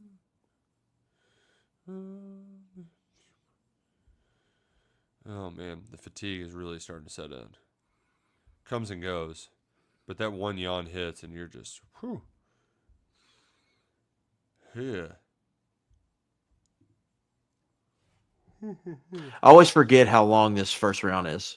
Yeah. I mean, we could be here till midnight for waiting on Max. But we appreciate the 50 who hung around with us for most of the night. Hanging steady, hanging steady. I was at Churchill Downs this morning at 7. It is 11. 7-Eleven.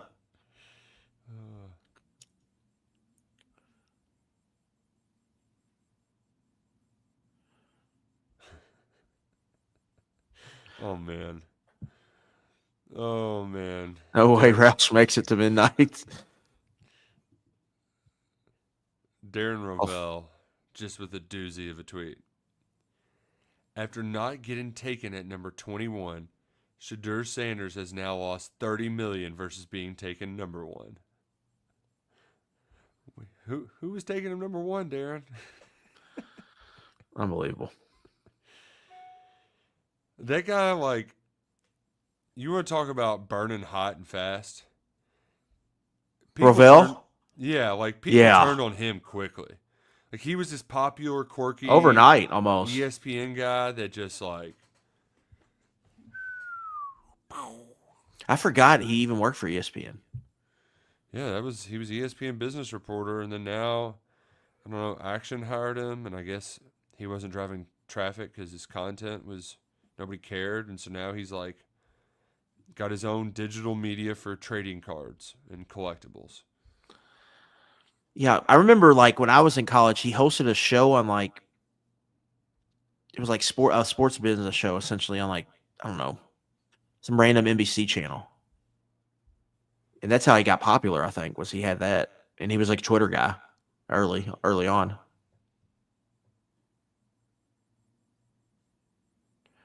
Yeah, he made some throws down the field. Oh, Kentucky highlight. No. They have one from the loss. Why can't I think of that awesome receiver's name? I keep wanting to call Trey Harris. All right. Well, I was thinking Trey Humphreys for some reason. And then I was saying Treylon Burks. So, yeah, I don't. Huh. Yeah, he's probably a round 2 pick tomorrow. Wow. Here's a pretty. Derek Harmon, his mother's on life support in the hospital, and now he's going to the hospital to go tell her that her son's a Pittsburgh Steeler. That's. Whew. That'll tug your heartstrings. Shoo.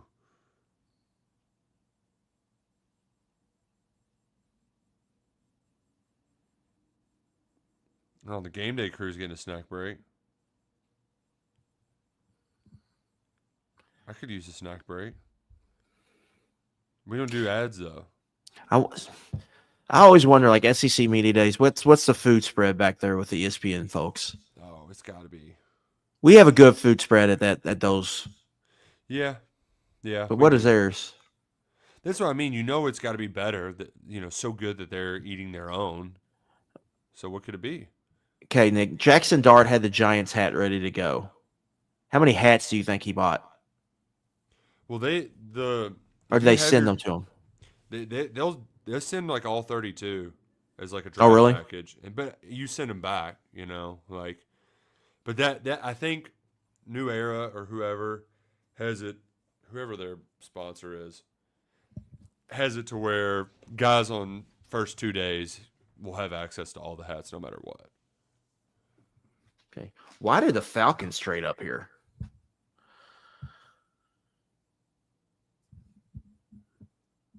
Whew.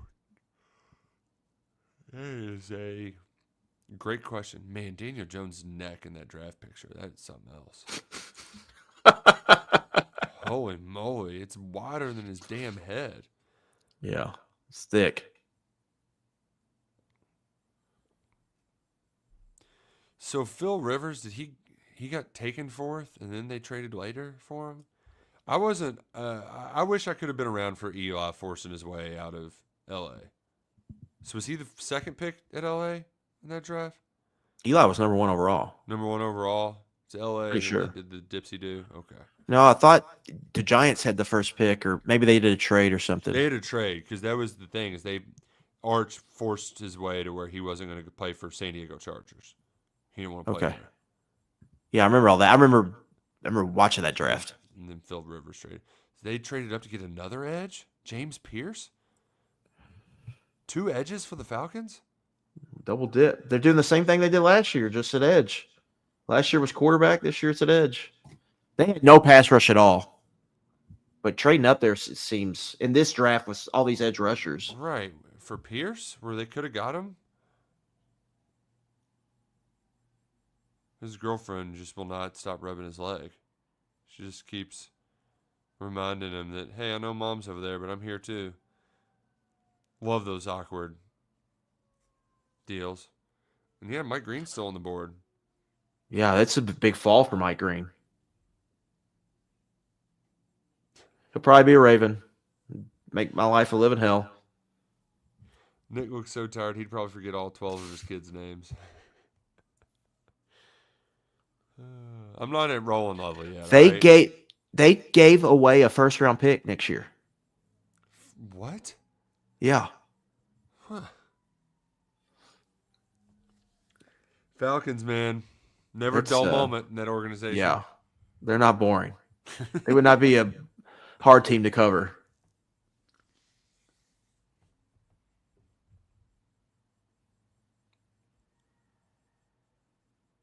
Pierce, there was a lot of like,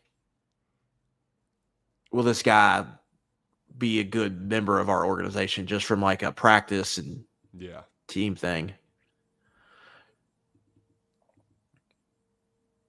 But he's a freaky.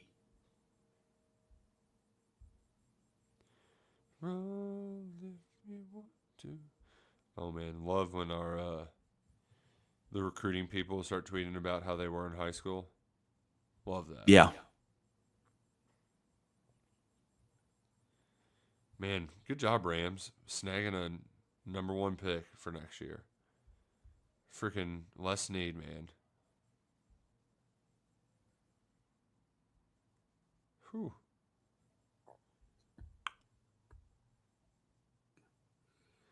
Oh, well, there's a fun little fact. I don't like to credit Tennessee for it, but they're the first school to ever have a first-round pick in the NBA, WNBA, NFL, and Major League Baseball drafts in the same year. Wow, that's pretty impressive. Yeah, and you hate to give the old Danny White credit, but all around their programs are rocking. Yeah, they're rolling right now. Can't deny it. James Pierce and Kyle Pitts in the same locker room is scary times. The green room's emptying out, and a whole lot of folks left. So Harrison's still there. Milrow. Is Will Johnson there? I don't think I've seen him.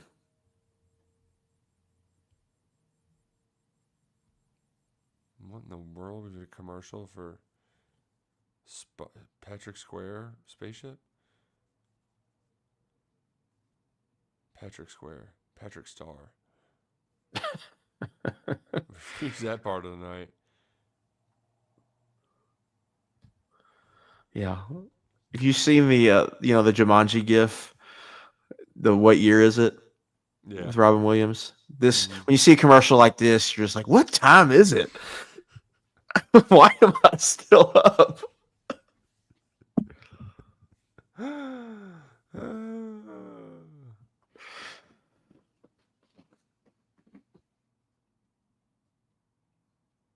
It's also a little different too, doing the live stream with 2 people versus when they get like 6 people, 8, 10 people in a room. Yeah. We've dipped out for the snack at some point. More back and forth banter. Don't have to be on the whole time. Oh no, somebody got fooled by No 3 Sports. That one is popping up a lot lately. They're pretty aggressive. Yeah, I mean the high volume shooter. All right, we might have something here. I don't like for trust Kentucky. The source. Yep. Oh. The Ravens are on the clock. I'm seeing some Twitter stuff, but I don't. Yep, no, that is definitely not. That's a fake account. Okay. Yep, there you go. Now, Lions will be one to watch here at 28.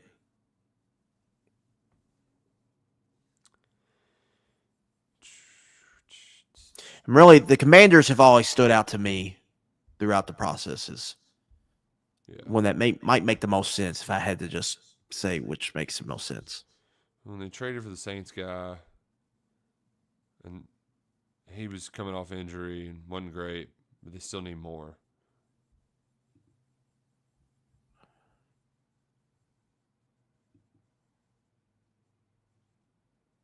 So Twitter account I follow, Nick Ollie Connolly, does a good job covering the league. He said Terry Fontenot's that Falcons GM. He says, I genuinely feel like Terry Fontenot is actively trying to get fired.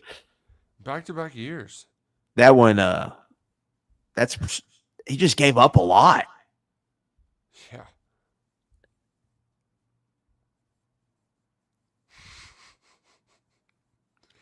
Just saw in an account the Giants quarterback of the future, and it's Jackson Dart's interception at Florida. Gosh, that one was so bad.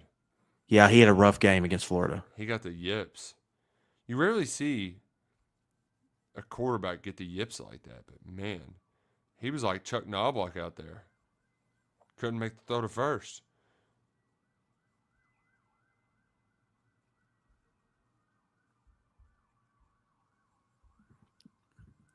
Yeah, it's always weird when that happens. It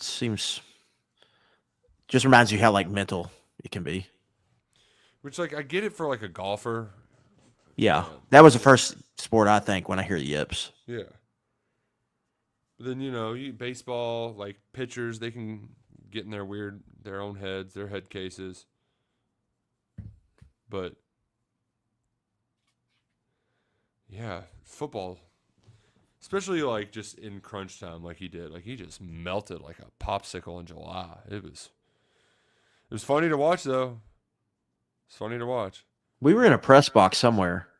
Yeah. Can't remember if it was at Kroger Field or somewhere else. Yeah, I think it was a Krog.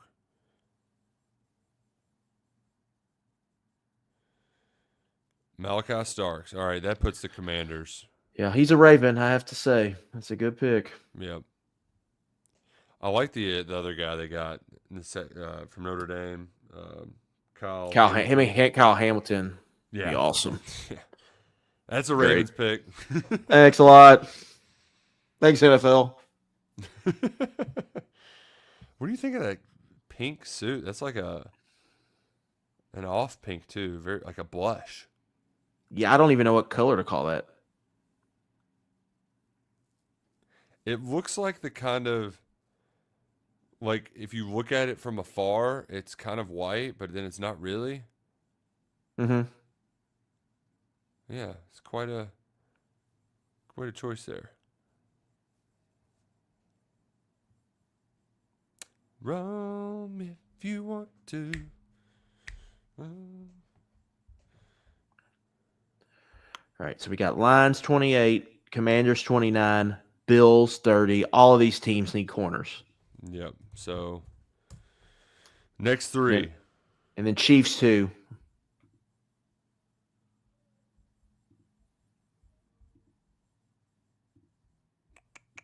All right, I'm going to go ahead and get our graphic ready. I'm the graphic maker for the next 2 days. Graphic design. Man, remember when they told us we had to start doing this, and I was like, how the hell am I supposed to figure that out? Yeah, I'm still not very good at it. All we got to do is copy and paste, though. So, all right, the Lions pick is in, so we'll see who this is. cool. Going back to pass rusher, and corner were kind of the two positions with Detroit. So I would assume it's going to be one of those.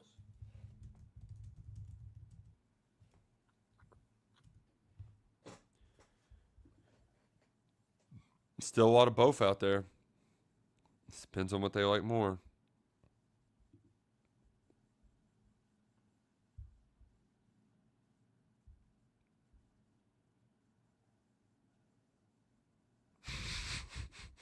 Our boy Gershon's going through it on this Giants pick.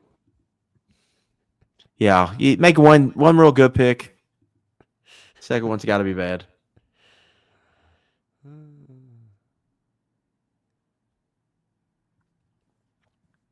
You know, I was worried during the show, Nick, we were going to get like some big transfer news.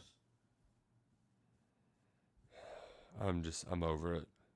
Clearly.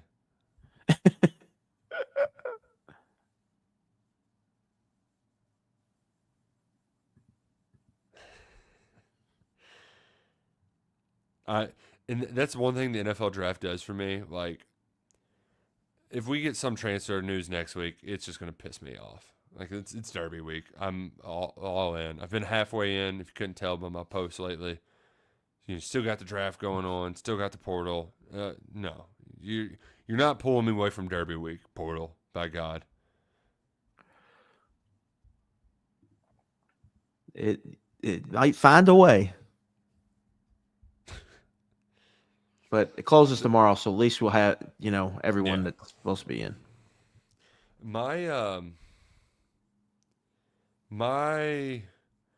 most memorable random news drop on Derby was finding out, like, as I exited the infield tunnel on either Oaks or Derby, finding out that Kevin Knox committed to Kentucky.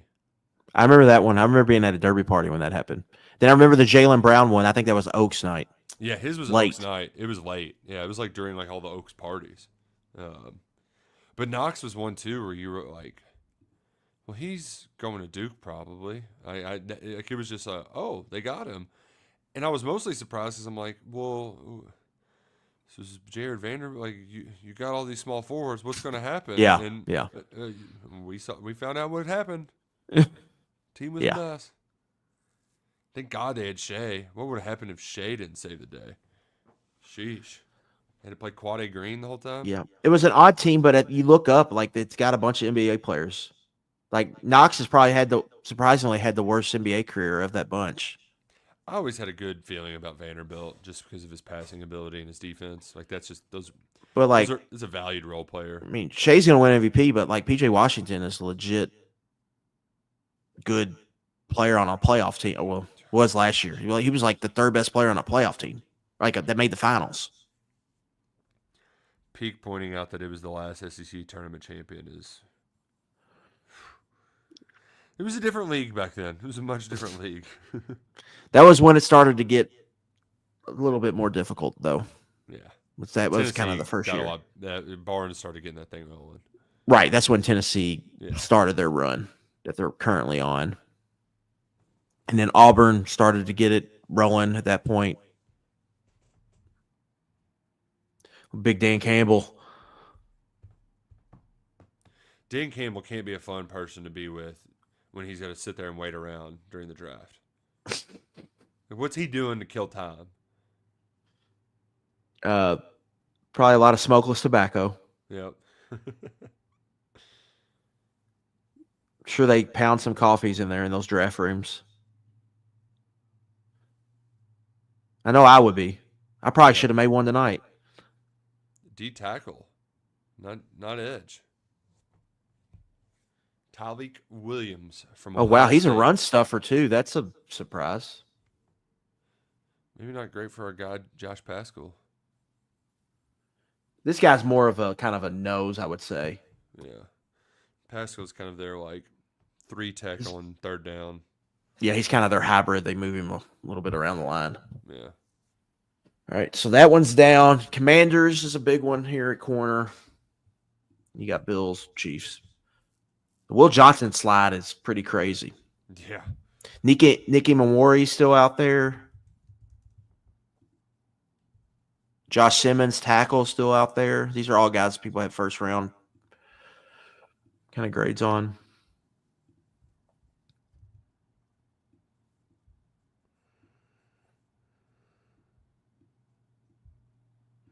Commanders. Gosh, it's such a terrible name.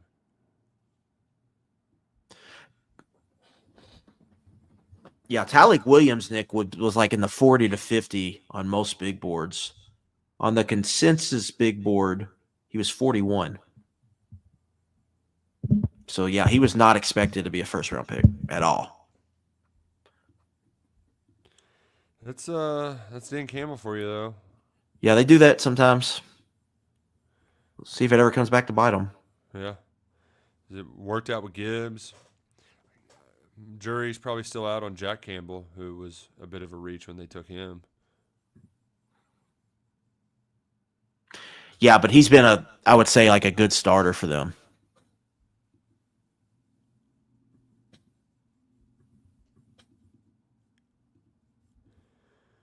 Another commercial break. They got to pay the bills.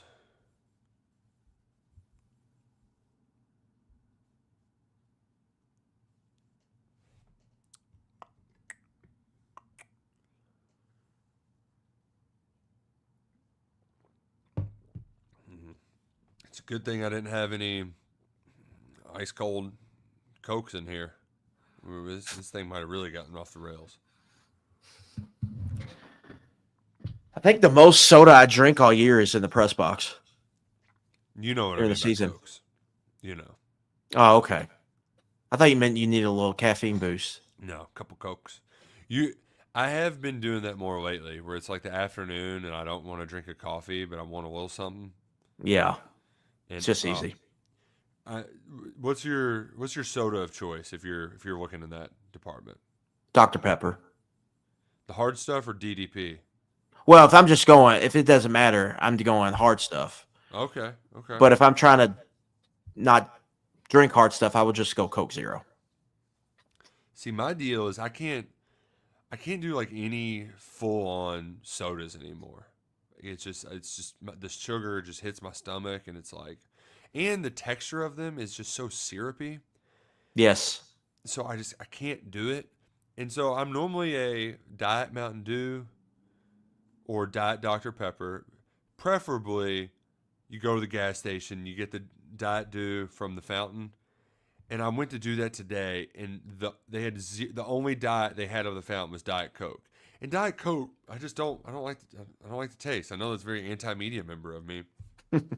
So I was like, well, maybe I'll just get a small regular Mountain Dew. And I was a couple drinks, and I was like, I can't do this. It's just not. It's too much. Yeah. See, like Diet Dr. Pepper. Now the Dr. Pepper Zero I've had is good, but the Diet Dr. Pepper, it just like almost ruins it. It's like this should taste way better. See, I got so used to Diet Dr. Pepper that I can't do any other kind. I don't like any other kind. Remember we did the taste test? Was that in Hoover? I was just thinking, as soon as that came out of my mouth, that's the first thing I thought of. That was Hoover in the Marriott. Old Courtyard. Hoping we go back there in 26. That one's just easy. Yeah. Yeah. Easy drive. Like everything's right there. Yeah. It's just easy. You just Everyone go knows there. where to go to hang out. Right. Oh, hanging out with They got a bunch of, like, it's Chain City, but they've got everything was like within a walking distance pretty much. we watched Giannis in the finals there. Yeah. That was the year the Bucks won it. Yeah. That was when the finals were in July. Yeah. Yeah, because COVID messed up their schedule. Yeah, that was a good time. Twin Peaks. Is Stoops offering all wide receivers available in the portal? No. Just no, but just about. You're casting a net. Wide net. Man, I forgot that the Commanders got Debo. Predicting what would happen from receiver, and I'm not saying it like numbers. I'm just saying like snap count. Kind of hard to do. Like you could tell me anything and I would believe it. What they're going to do at receiver. I would just think Law would have a high usage rate. Macklin will get a lot of snaps, but is he going to have more than 3 catches in a game this year? Probably not. Yeah, I just don't know. Stellato seemed way down the depth chart. Yeah. He seemed like one of your more reliable guys. Hester, yeah. So like, what's Gilmore going to do? Like, right. Well, I think Gilmore would have been one of your top guys, but he pretty much missed the spring. yeah. And no Maxwell Hairston. Josh Connerly Jr. Connerly going ahead of Simmons is a surprise. And now the Buffalo Bills. No one circles the wagons like the Buffalo Bills. I would like that if he ended up in Buffalo. But hell, we're down to what, 3 picks? Mm-hmm. Buffalo becoming a little Kentucky hub. Let's look early second round here. I know you don't want to even think about that, Nick, but Right, but we got to. Because Will Johnson's still on the board.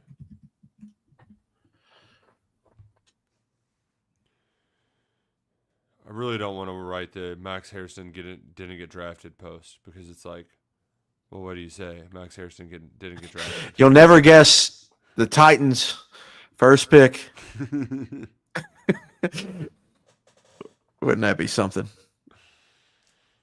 Titans, Browns, Raiders, Pats,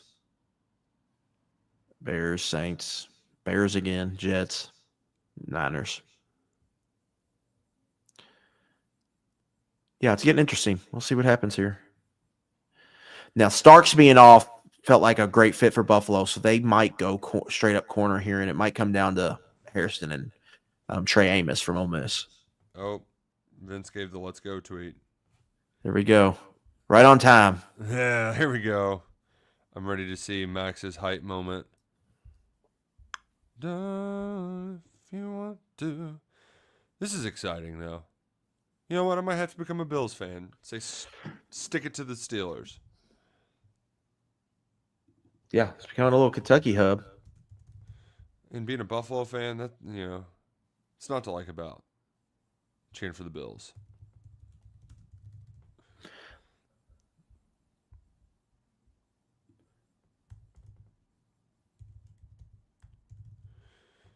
Oh, yeah. We are ready. We are locked. We are loaded. I will say for these players, Green Bay is probably one of the worst places in the NFL to be. No kidding.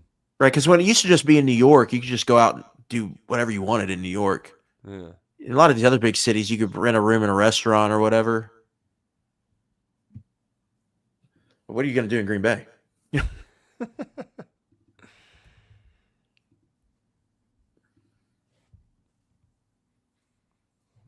Let's wait for it to become official, but I'm excited. I like the fit. Playing for a team that's a Super Bowl contender year in, year out with Josh And Allen. they need help at cornerback. We saw Ray Davis pop a lot early. If they need help right away, well, Hairston, go give it to him. Oh, Yeah, Ray I mean, they Davis just got the eyeball emoji. They just signed Tre'Davious White back, and he's old, and he looks like he's just about done. Like, Hairston going to get a chance to start from week 1. It's a really good spot to step into if you're him.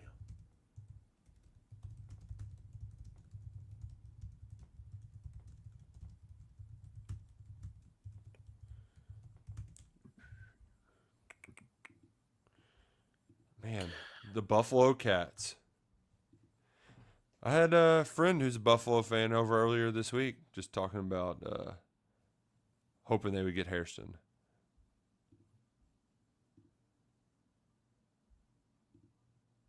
Man, long night for Shadur Sanders. Yeah, it's got to be Browns early tomorrow for him. Dayball already announced that Russ will be our starter. He had to. That's what you're doing with Dart. That's a long-term play. Good way to try to keep his job, too. Well, I've got this project at quarterback. It's just a card they can play. Like, if Russ can get you through until the last 4, you put Dart in there, and if he looks good, then maybe it's we got something maybe cooking here.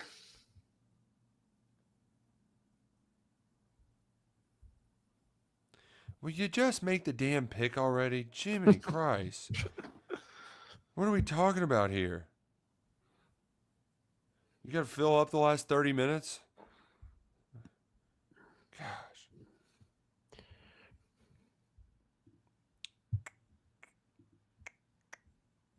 Doom, doom, doom, doom, doom, doom, doom. That is the one bummer is we've had to have this on mute, so I haven't been able to hear the doom, doom, doom, doom, doom. Yeah, we'll get enough of it throughout the weekend. That's true. Man, on Saturday, it's like nonstop. Friday's my favorite day. You get double picks, still good players. They might go a little faster, but are still like talking about every pick. Saturday, it's just like drinking water out of a fire hose. They're like 7 picks behind the whole day. Getting slap happy. Yeah.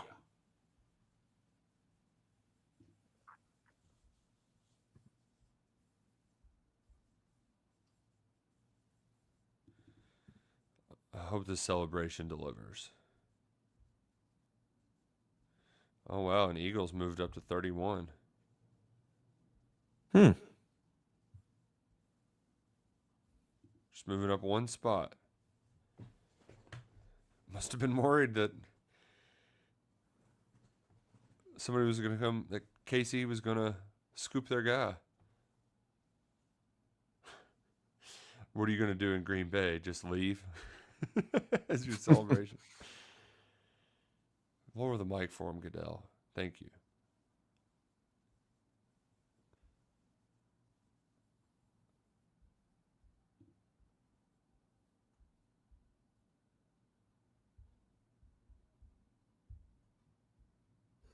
There it is. We did it. We did it, Luckett. No, maybe I should have downloaded the graphic beforehand. But we did it. And we made it to the finish line, too. Can you believe it? The answer is yes. It was fun. I can't believe it. Good time. I think that's really about as good as a pick you could get for Harrison, too. I think some of y'all have been hanging in here for most of the show. We appreciate it. Yeah. No one circles the wagons like the Buffalo Bills. Oh, man, that's exciting. He's hyped. And the blue, his blue pants kind of go along with it. That's true. Roam if you want to.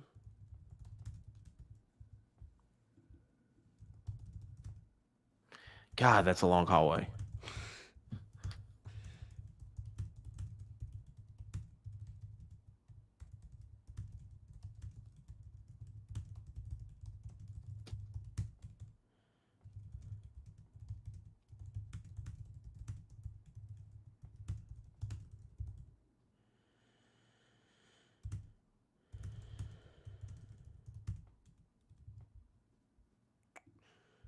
If you need the graphic, it's in there. Look, sorry everybody that we're a little anticlimactic. Harrison with the big hug. Just time with Goodell. Shoes look sharp too. Looking fly. I even missed it. What was the big dog? How did that go? I didn't see it. I know. We're just so locked in to Harrison getting drafted. So locked in. Let's see what highlights they use here. Oh, pick six. They just baited this dude in at the. Is it the Heil game? Game, Running a little behind. Like Yeah, that was just. Yeah, that's the one Playing. You see on all his little highlight packages. Now we've got one. Is this Missouri? Where he got him in that one too. And yeah, I wouldn't think it was cover 3. You know. Thought it was cover 2. Oh, I forgot about the strip sack against South Carolina. That was when the game really tilted. Like, oh, yeah, you thought they were bunch of fumbles. Yeah, you thought they were gonna do it when he made this play because was that the one. There was one Fearbury had. It should have been a. I think maybe that was a Dion force fumble that you felt like it should have been a scoop and score. Mm-hmm. Just couldn't get on it. If you want to. Oh, man. I'm excited for him, though. I've always liked Max, and a lot of it, they talk a lot about his bubbly personality, but, his dad's always – I remember – so give me 1 second. I'll tell this story. I need to get this on the Instagrams and Facebooks. But I forget where exactly we were. I guess this would have been – I know exactly. It was an open practice during fall camp before the season started. And his first year as a starter, and it's before we were just like, well, he's some 3-star. I don't know if he's gonna play or not. We didn't mention him much at all. And Max's dad, Marvin, he comes over and finds me. He's like, you need to be talking more about my son, which that happens sometimes. But he's like, it's like he hadn't played much. We got to see it. And he's like, oh, you're gonna see it. He's an NFL player right there. I was like, all right, well, he goes out there and does it. I'll talk about him. And I made sure, especially after that Vanderbilt game, that I went out and I found Marvin Harrison and said, you know what? You got something to tell me. It's I told you so. He was right. Yeah. And now Max Harrison is a first-round draft pick, number 30, to the Buffalo Bills. He'll team up with Ray Davis for a Super Bowl contender. An exciting night for Harrison. We've been on here a while, going on 3.5 hours. Luckett's going to have a full breakdown of how Max fits in with the Bills tomorrow morning. We'll have plenty more of what Max said. More draft coverage coming from the second and third rounds, where hopefully Deion Walker hears his name tomorrow night. We appreciate y'all hanging out with us for the long haul. It's a lot of fun, even if it is a long night. For Adam Luckett, I'm Nick Roush. Go Cats and go Kroger.